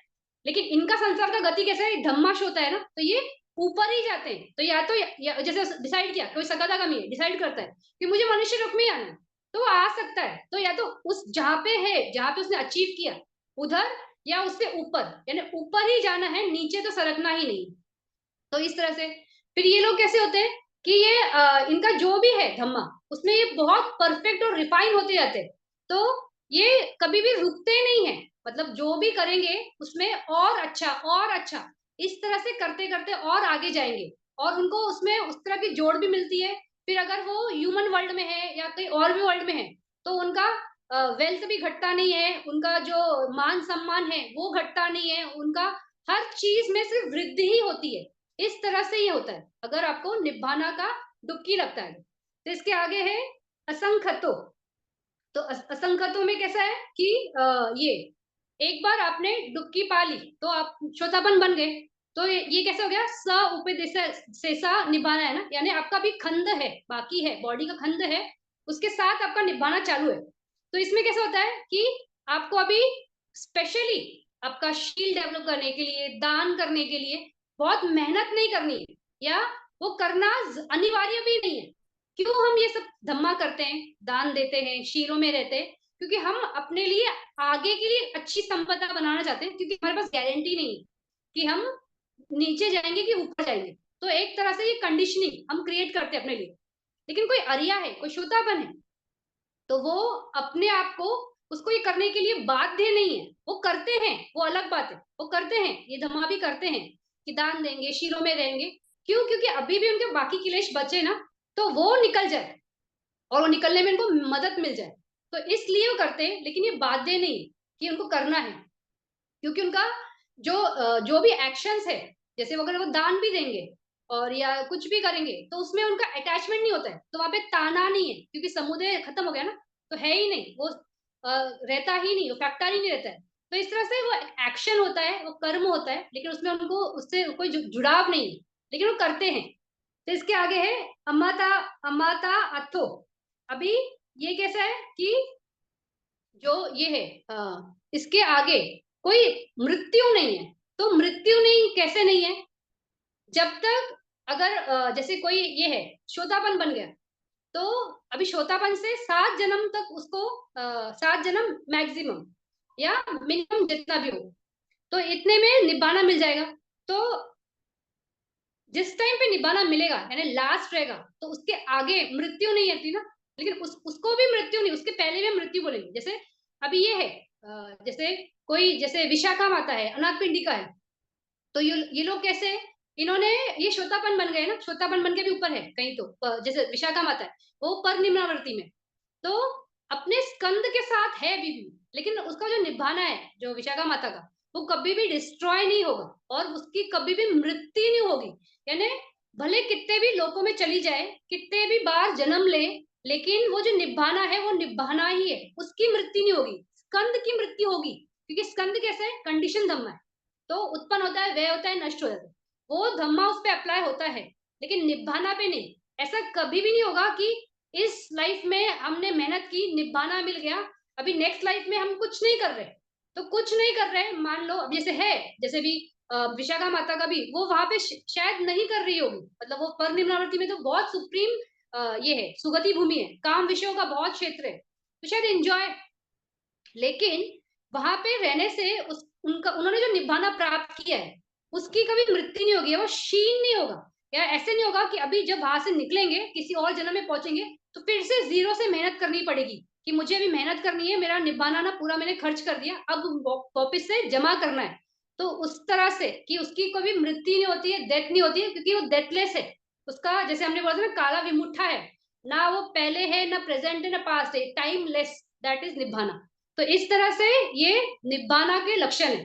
तो हम आर्य सत्य की बात कर रहे हैं। हमने पहले दुखा सच्चा की बात की, फिर समुदय सच की बात की, अब निब्बाना की बात की, अभी निरोध की, उस पे वो रास्ते पे चले कैसे, वो निरोध होता कैसे। तो जो मग्गा सच्चा है, जो निरोधा गामिनी पटिपद है, तो उसमें कैसा है वो, कि वो निया निया ना अथो। तो इसमें कैसा लक्षण है, कि वो ऐसा लक्षण है कि जो आपको मुक्त करेगा। तो कैसे मुक्त करेगा, तो जैसे ही कोई श्रोतापन बनता है, तो उसका सबसे पहले क्या टूटता है, विचिकिचा टूटता है और दिट्ठी टूटता है। तो ये जो दो धम्मा टूटते हैं, तो अभी कैसे हो गया, उसके पहले वाले जितने भी अकुशला थे या अभी वाले अकुशला थे, वो कैसे हो गए, इनऑपरेटिव हो गए ना, अभी उसमें बल नहीं रहा। तो बल नहीं रहा तो अभी अपाय नहीं ले सकते। तो इस तरह से वो क्या हो गया कि उन्होंने उसको कैसे किया, मुक्त किया ना। तो मुक्त किस कहाँ से किया, तो अपाय लोक से मुक्त कर दिया। अब यहाँ से सिर्फ आगे का शोध है, धम्मा शोध की वजह से आगे ही जाना है, पीछे नहीं जा सकते। तो इस तरह से फिर ये कैसे है कि कभी भी गरीब नहीं पैदा होंगे, क्योंकि कैसे होता है कि आपकी संपदा कैसी है, अभी कोई अरिया है तो बहुत सुप्रीम है, वो कोई सिंपल पर्सन नहीं हो सकता है। तो वो जहां भी पैदा होगा तो बहुत धनवान, उसका बहुत एक आभा, एक एक बोलते हैं ना जैसे रुतबा, ये सब। तो इस तरह से वो बहुत ये रहेगा, तो उसकी वजह से भी ज्यादा मेहनत नहीं करनी पड़ेगी ना। अगर मान लो मनुष्य लोक में आता है तो ज्यादा मेहनत नहीं करनी पड़ेगी, कोई गलत ये बिजनेस नहीं करना पड़ेगा या कुछ भी नहीं करना पड़ेगा। तो उसकी वजह से उनका अकुशल धम्मा का जमा का बात ही नहीं, और वो जमा करेगी भी नहीं, क्योंकि वहां पे दिख ही नहीं है। तो रॉन्ग व्यू नहीं है, क्योंकि इनको चार आर्य सत्य ना कभी भूलता नहीं है। आप किसी भी लोक में रहो, लेकिन ये कहीं कभी भी भूलते नहीं है कि हमने इस धम्मा को ऐसा ये किया है, मैनेज किया था, और ऐसा हमारा भी ये है, क्या बोलते हैं, हमारी ये संपदा है, जो निब्बाना है ना, हमारी संपदा है। तो ये भूलता नहीं है। तो इस तरह से ये मेहनत करते हैं और आगे ही बढ़ते हैं, तो इनको कोई उसमें डिफिकल्टी नहीं होती है। फिर इस तरह से इनका ये पन्या भी बहुत स्ट्रांग रहता है, वो कभी भी बुद्धू नहीं रहेंगे। तो बहुत होशियार, बहुत प्रज्ञावान रहते हैं, अच्छे धम्मा में ही रहते हैं, डेवलपमेंट ही होती है, आगे ही बढ़ना रहता है। तो इस तरह से इनकी एक तरह से मुक्ति ही रहती है, मुक्ति अपाय से। फिर हेतु तो इसमें लक्षण कैसा है कि ये इसमें ऐसा लक्षण है कि आपको ये हेतु मतलब क्या है, रूट, मूल। तो इसके मूल में ये धम्मा है कि आपको अनंत तक ले जाएगा। अभी आप श्रोतापन बन गए तो आप रुकेंगे नहीं, अभी आपके अंदर वो रूट आ चुका है, निब्बाना का वो जड़ है आपके अंदर। तो अभी आप जब बस काम करोगे, मेहनत करोगे, आगे आगे जाओगे, पीछे सरकना ही नहीं है। तो इनका ज्यादा से ज्यादा एक्शन जो भी होगा वो उस कुशल धम्मा में ही होगा, कि शील में रहेंगे, समाधि में रहेंगे, प्रज्ञा में रहेंगे।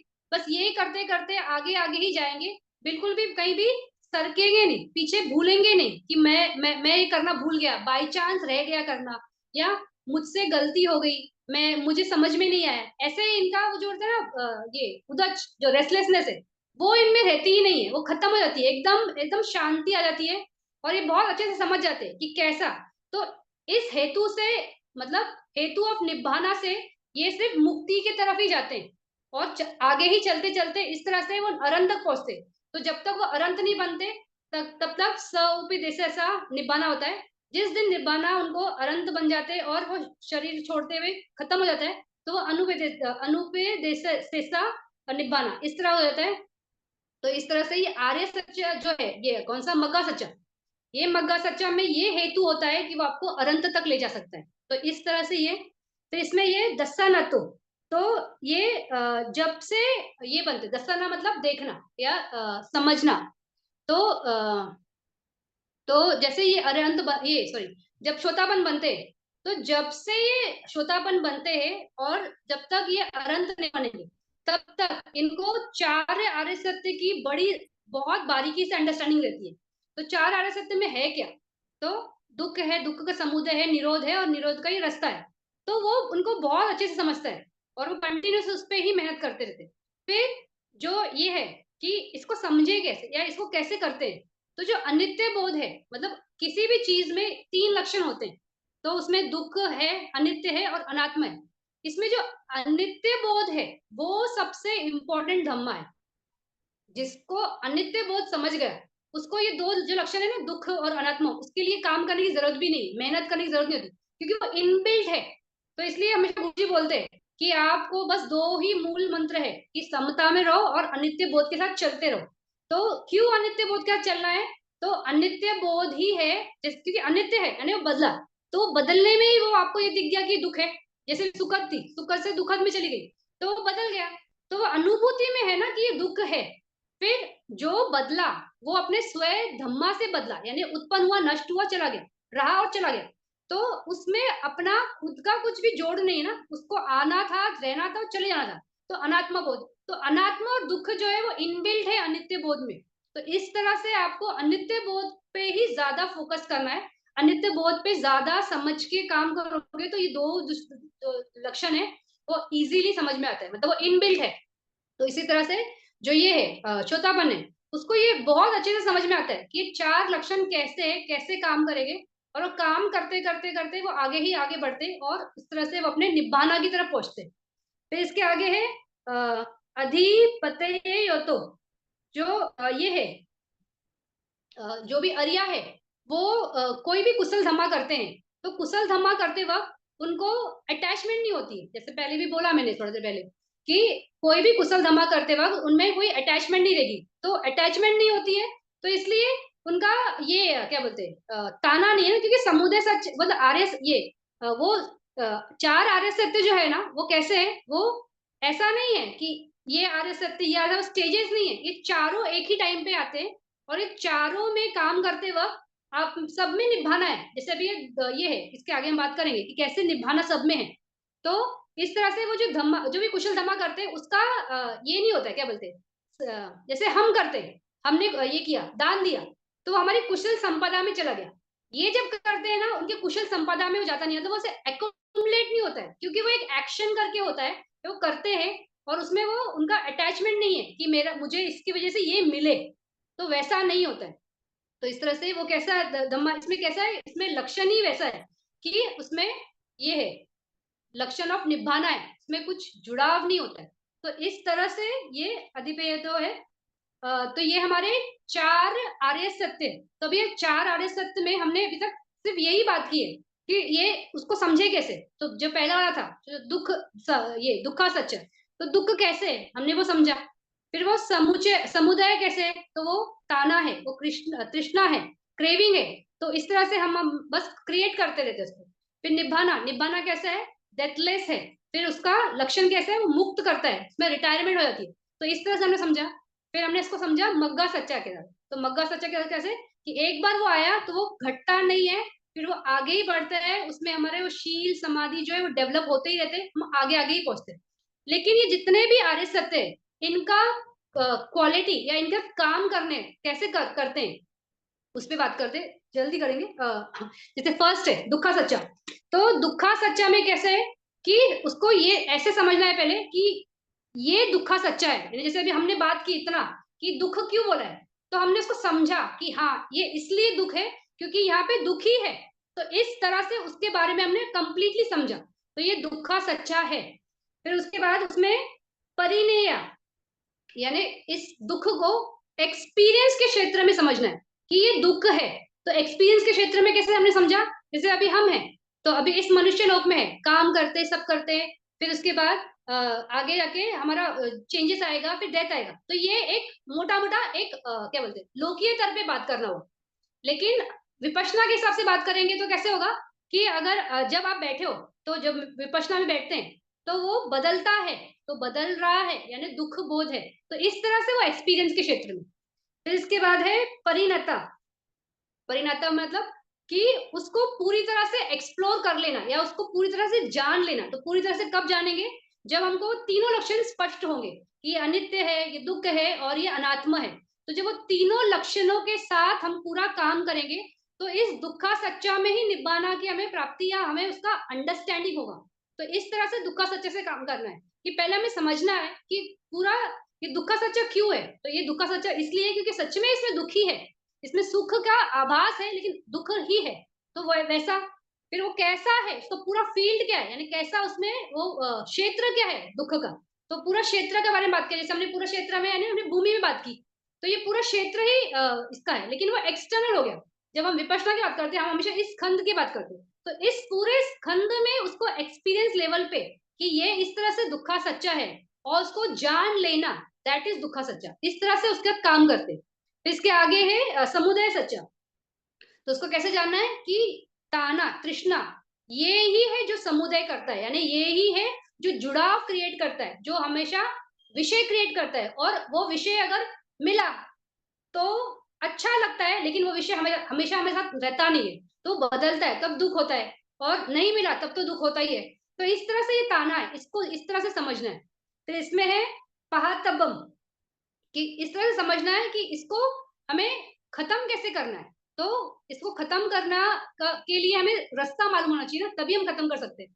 तो उस तरह से समझना कि ये तृष्णा है और इसको खत्म करने का रास्ता हमें समझे, तो उस तरह से ये पहातबम है। फिर पहिनम, फिर पहिनम में हम उसका जो रीजन है, तो समुदाय में क्या है, ताना, यानी हम उस तृष्णा को ही खत्म करते हैं, तो उसके कॉज को ही खत्म करते हैं, तो यानी हम उस विषय से जुड़ते ही नहीं है, तो इस तरह खत्म करते हैं। तो जब हम इस तरह से काम करते हैं समुदाय से, तो भी निब्बाना ही है ना। जैसे ही अपने कॉज खत्म कर दिया तो निब्बाना ही है ना। तो इस तरह से ये हर एक निब्बाना निब्बाना की तरफ ही है, मतलब ये अपने अपने फैक्टर्स के साथ है, लेकिन हर एक में आपको निब्बाना का ही बोध है। फिर इसके आगे जो है निब्बाना। तो निभाना को हम कैसे उसको उसका काम करते हैं। तो ये सबसे पहले क्या करता है, ये दुख का निरोध करता है। तो जैसे ही हमको निब्बाना की डुबकी लगती है तो हमें सुख की प्राप्ति होती है ना, सबसे first time, that is real सुख। तो वहां पे दुख का ही निरोध हो गया। तो इस तरह से निब्बाना का साथ हम काम करते हैं। फिर इसमें है सची का तबम। तो कैसा है कि जिस भी मनुष्य को निभाना चाहिए उसको वो खुद एक्सपीरियंस करना पड़ेगा, डायरेक्टली खुद। कोई बता रहा है या कोई बोलेगा कि मुझे निभाना मिल गया और उसका सुन के हमें निभाना मिलेगा, ऐसा नहीं। तो हमें खुद को अपने लिए काम करके खुद के एक्सपीरियंस से उसको पाना होगा। तो इस तरह से फिर सची कतम, और जो भी है वो खुद उसको एक्सपीरियंस करता है और वो देखता है कि मैंने अपने दुख का निरोध कर दिया और इस तरह से मैंने काम किया, तो वो निभाना। तो इस तरह से निभाना। फिर मग्गा सच्चा, दुखा निरोधा गामिनी पटिपदा। तो ये रास्ता है, कौन सा रास्ता है, जो मुझे दुखों से मुक्त कराएगा। तो जो आर्य अष्टांगिक मार्ग है वो हम वही रास्ता है जिससे मैं दुखों की मुक्ति करूंगा। तो हमने मगंग में बात की थी कि कैसा वो मगंग कैसे हम यूज करते हैं कि निब्बाना के लिए, तो कैसे हर एक फैक्टर्स काम करते हैं और हमें आगे ही लेके जाते हैं। फिर भावी तबम। तो सबसे पहले तो इंटेलेक्चुअली यानी मानस पे समझना है कि ये रास्ता है, यानी जैसे अभी हमने मगंग में पढ़ा था, तो हमने इंटेलेक्चुअली समझ लिया ना कि अच्छा ये इस तरह से मगंग है जो हमें निब्बाना की तरफ ले जाएंगे। तो इस तरह से हम उसके साथ एटलीस्ट उस पर सोचना तो शुरू किया ना कि सम्मा दिट्ठी, ये सम्मा वाचा, जैसे हम अभी शील के क्षेत्र में, तो हमें सम्मा आजीवा होना चाहिए, सम्मा कम्मंता होना चाहिए, सम्मा वाचा होना चाहिए। तो इंटेलेक्चुअली समझेगा तभी तो हम करेंगे। हमें मालूम ही नहीं है कि राइट वे कैसा है, तो हम शायद उसमें एक्शन भी ना करें। तो हमें अभी एटलीस्ट इंटेलेक्चुअली मालूम है कि ये रास्ता है जो निब्बाना की तरफ ले जाएगा, यानी जो मुक्ति की तरफ ले जाएगा, करवाएगा ही मुक्ति। फिर भावितम, फिर जो भी पर्सन है वो उसको डायरेक्टली एक्सपीरियंस करता है, उस 8 मगम को डायरेक्ट एक्सपीरियंस करके निभाना पाता है। तो इस तरह से ये 4 आर्य सत्य, 4 आर्य सत्य के पहले हमने उसके मीनिंग को समझा कि क्या है, फिर उसके बाद उसमें कैसा काम होता है, कैसे हम करके उस निब्बाना की तरफ पहुंचते हैं। तो इस तरह से इसके आगे थोड़ी सी गाथा है, मैं क्विकली कंप्लीट करती हूँ। पेज नंबर 290 पे एता पाना, ये इसका आगे धातुओं का छात्र रहेगा ये, हाँ धातु का ये। एता पाना चेतसिका सुकुमा रूपा निब्बाना वसेना एकुना सत्तति धम्मा धम्मा आयतनम धातु धम्मा धातु ती संखम गच्छन्ति मना आयतन एवा सत्ता विज्ञान धातु वसेना भिजति। तो अभी हमने इसके पहले धातु और आयतन देखे थे ना, उसके बारे में क्लैरिफिकेशन है।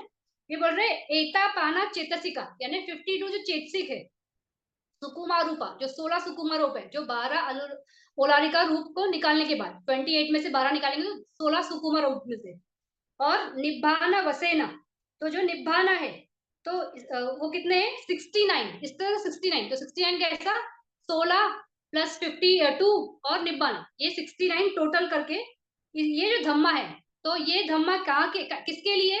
तो जो धम्मा आयतनम और धम्मा धातु, तो हमने बात की थी ना कि धम्मा आयतन जो है इसमें किसमें, हमारा आयतन में और धातु में, तो उसमें हम क्या लेंगे? तो हमने उसमें 16 सुकुमा रूप लिए थे, 52 चैतसिक लिए थे, निब्बाना लिए थे।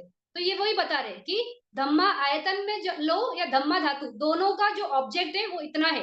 तो इस तरह से 69 है। फिर मना आयतना एवं सत्ता विज्ञान धातु वसेना बिजती। फिर मना आयतन जो है उसको उन्होंने 7 में डिवाइड किया है। कहाँ डिवाइड किया है 7 में?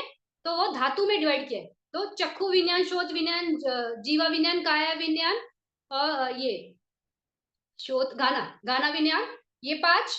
फिर मनोधातु जो है वो मनोधातु विज्ञान है, और मनोविज्ञान। इस तरह से ये 5 विज्ञान में उन्होंने माइंड को, माइंड को, नॉट मेंटल फैक्टर्स को जमा धातु में, तो माइंड को इस तरह से उन्होंने डिवाइड किया 7 कैटेगरी में।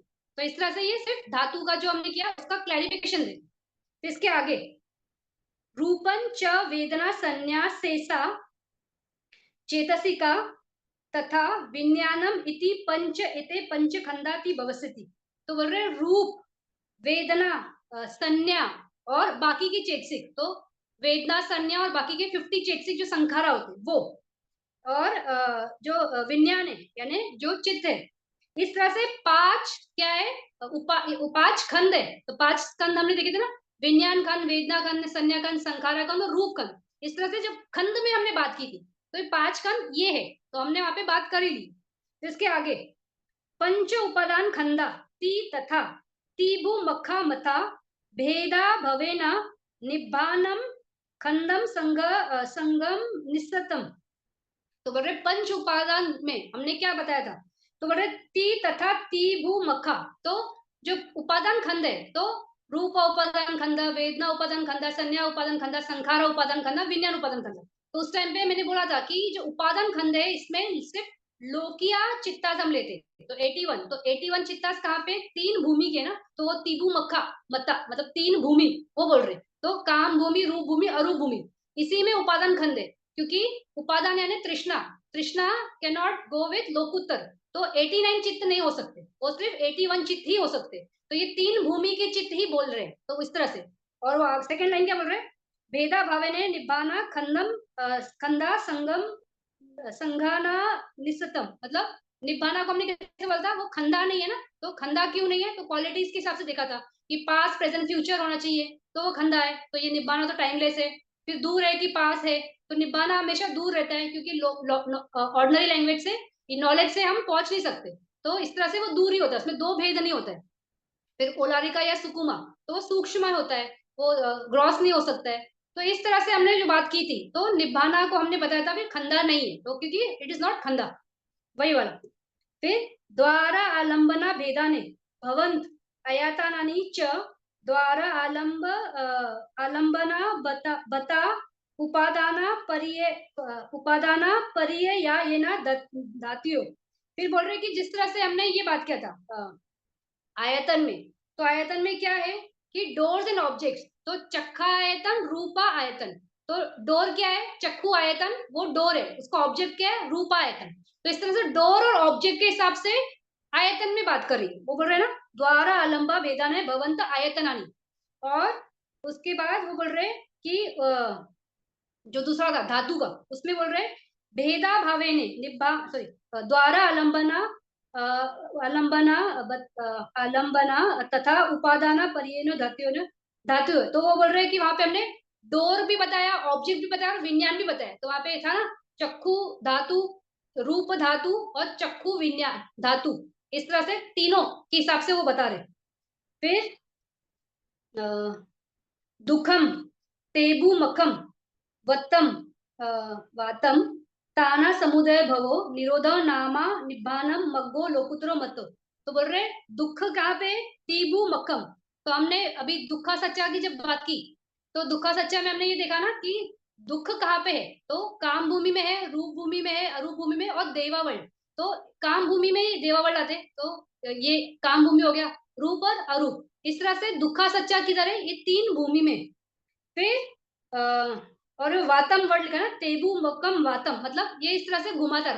बात मतलब कुछ तो जो गोल है, तो इस तरह से ये चक्कर कैसे गोल गोल है ना, घुमाते रहता है यहाँ पे। फिर ताना समुदय भवे, तो ताना समुदय, तो जो तृष्णा है वही समुदय है, यानी तृष्णा क्रेविंग वो समुदय सच है, इस तरह से। फिर निरोधो नामा निब्बानम, तो निरोध हमने बोला किसको, निब्बाना, यानी वो खत्म हो गया, वहां पे रुक गया, उसी को हम निब्बाना बोलते हैं, तो निरोध।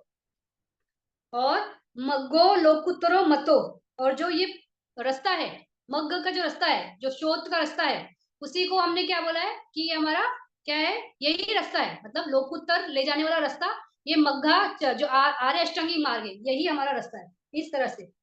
फिर मग्गा युक्तो फला, ये थोड़ा सुनना, मग्गा युक्तो फला च एवा चतु सच्चा विनसतो, तो ये जो है मग्गा अयुतो फला च एवा चतु सच्चा विनिसितो, ये जो मग्ग है, तो मग्ग या फल, तो अगर आपको ये याद है चेतसिक के साथ जो हमने कॉम्बिनेशन किया था ना, उसमें जो संपयोगन आया है, तो जो लोकुत्तर चित होते हैं उसमें 36 चेतसिक आते हैं। तो 36 चेतसिक कौन से, 7 यूनिवर्सल्स, 6 पाकिनाका, ये 13। फिर 19 कुशल चेतसिक, फिर विरति 3, और अमोहा। अब अपमान्य जो 2 है वो नहीं होते, तो इस तरह से अगर टोटल करोगे 36 आता है। तो ये जो 36 चित्त है, अगर आपने ध्यान दिया है, तो ये मघंग के जो पाठ है, तो मघंग के पाठ हमारे कौन से, तो सम्मा दिट्ठी, ये कौन है, ये प्रज्ञा है, यानी अमोहा चेतसिक है। फिर सम्मा संकप्पो यानी क्या, वितक्क चेतसिक। फिर सम्मा वाचा, सम्मा कम्मंता, सम्मा आजीवा, ये। और कौन सा इसके आगे, सम्मा संकल्प है ना यहाँ पे, तो सम्मा व्यायामो वीर्य। फिर सम्मा सती, सम्मा समाधि, एकाग्रता। तो इस तरह से ये जो 8 है, ये 8 के 8 चैतसिक जो है, ये सॉरी मग्गम जो है, ये 8 मग्गम, ये 8 चैतसिक है। तो वीरति में सम्मा वाचा, सम्मा कमंता, सम्मा आजीव आता है, वो 3 चैतसिक वहां से आए।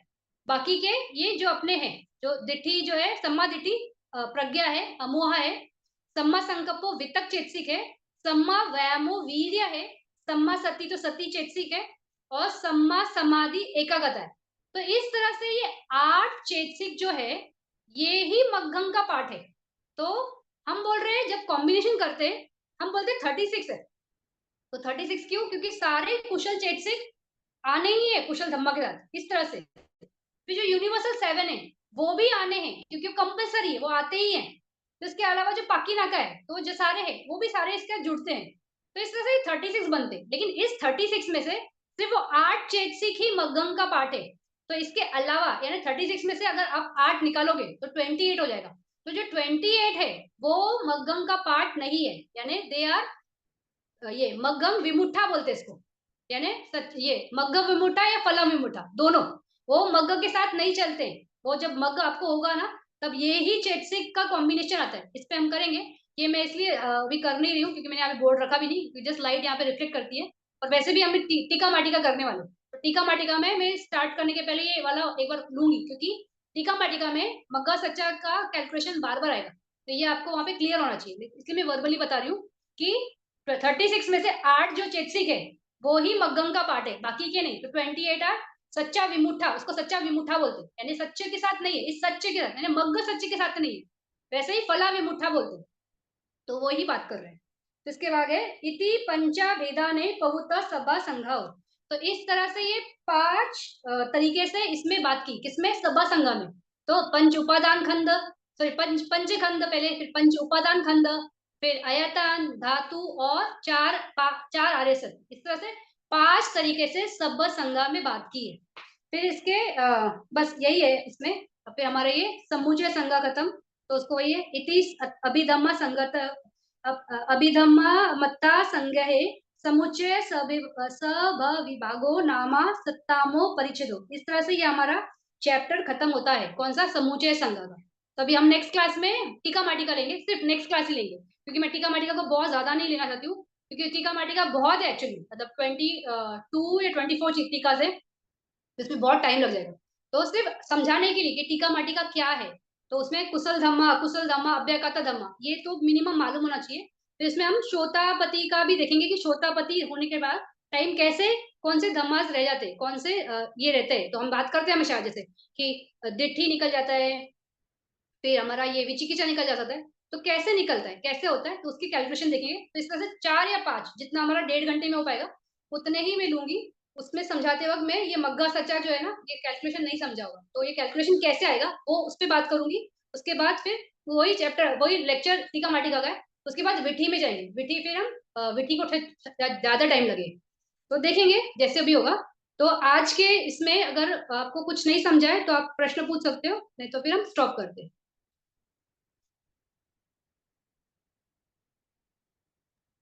कोई प्रश्न पिछले है? हाँ हाँ, पिछले पिछले बार आपने एक स्टोरी बताई थी बनते जी की, हाँ? और हम्म।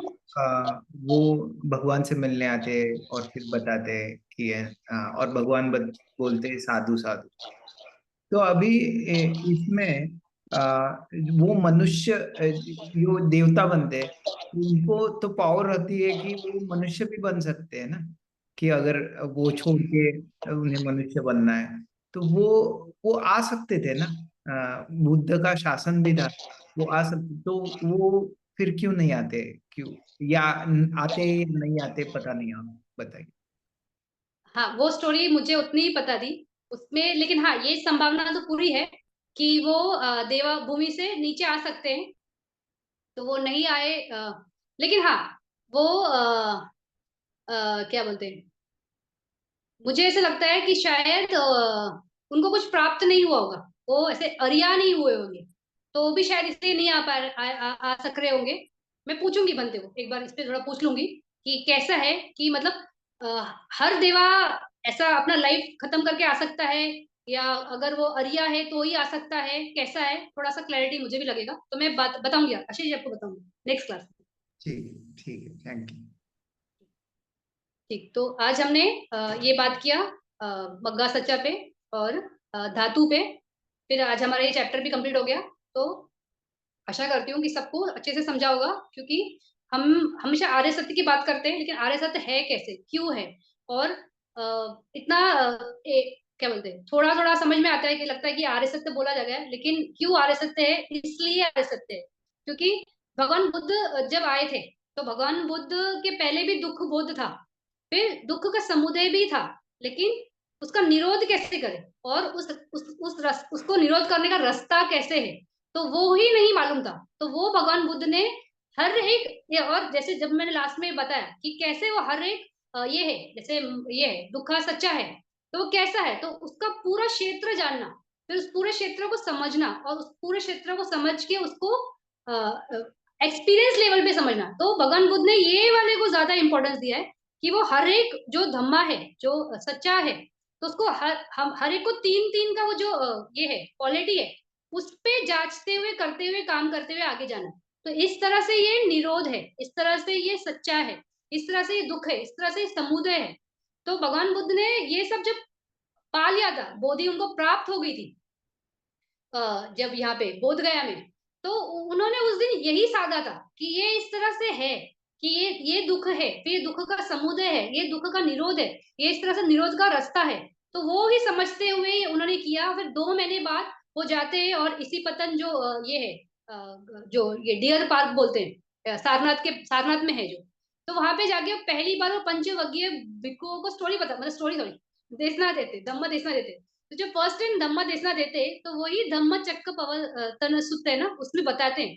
तो पहले तो ये सुनना भी नहीं चाहते, क्योंकि उनको लगता है कि भगवान बुद्ध ने अतियों का रास्ता छोड़ दिया ना, तो लेकिन वो दिट्ठी का रास्ता है ना, क्योंकि अति करने से मुक्ति मिलती तो कितनों को मुक्ति मिल गई होती, लेकिन नहीं मिल सकती है क्योंकि उसमें जड़ नहीं कटती, तो जड़ कटेगी कैसे, तो ये रास्ते है ना। तो आर्य मग्गा सच्चा से काम करोगे तो ही निरोध तक पहुंचते हो, नहीं तो वहां पे देखा है तो वो दुख में ये करते हुए या अपने को समुदय सच तक पहुंचा सकते हैं। जैसे कि तृष्णा से जुड़ना नहीं है तो इसलिए शरीर को तपा रहे कि खाना अच्छा लगे या बुरा लगे उससे हमें कोई लेना देना, हमें खाना ही नहीं खाना।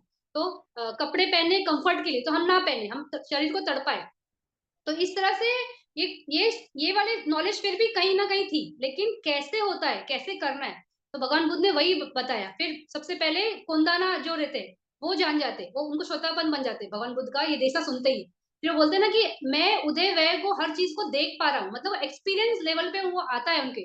जो 3 लक्षण है ना, अनित्य है, दुःख है, अनात्मा है, वो एक्सपीरियंस करते हैं। फिर भगवान बुद्ध बोलते हैं कि कोंडाना समझ गया। तो इस तरह से समझा। तो ये हमने अभी इसको हमने क्या बोलते हैं, थ्योरी में समझा। लेकिन सब ये समझ के अभी बस इस पे काम करते रहे, और काम करते करते मुक्त हो जाए, बस यही कामना, यही आशा। तो अभी कोई अगर प्रश्न नहीं तो हम रुकते हैं, फिर नेक्स्ट क्लास में टीका माटी का साथ मिलेंगे।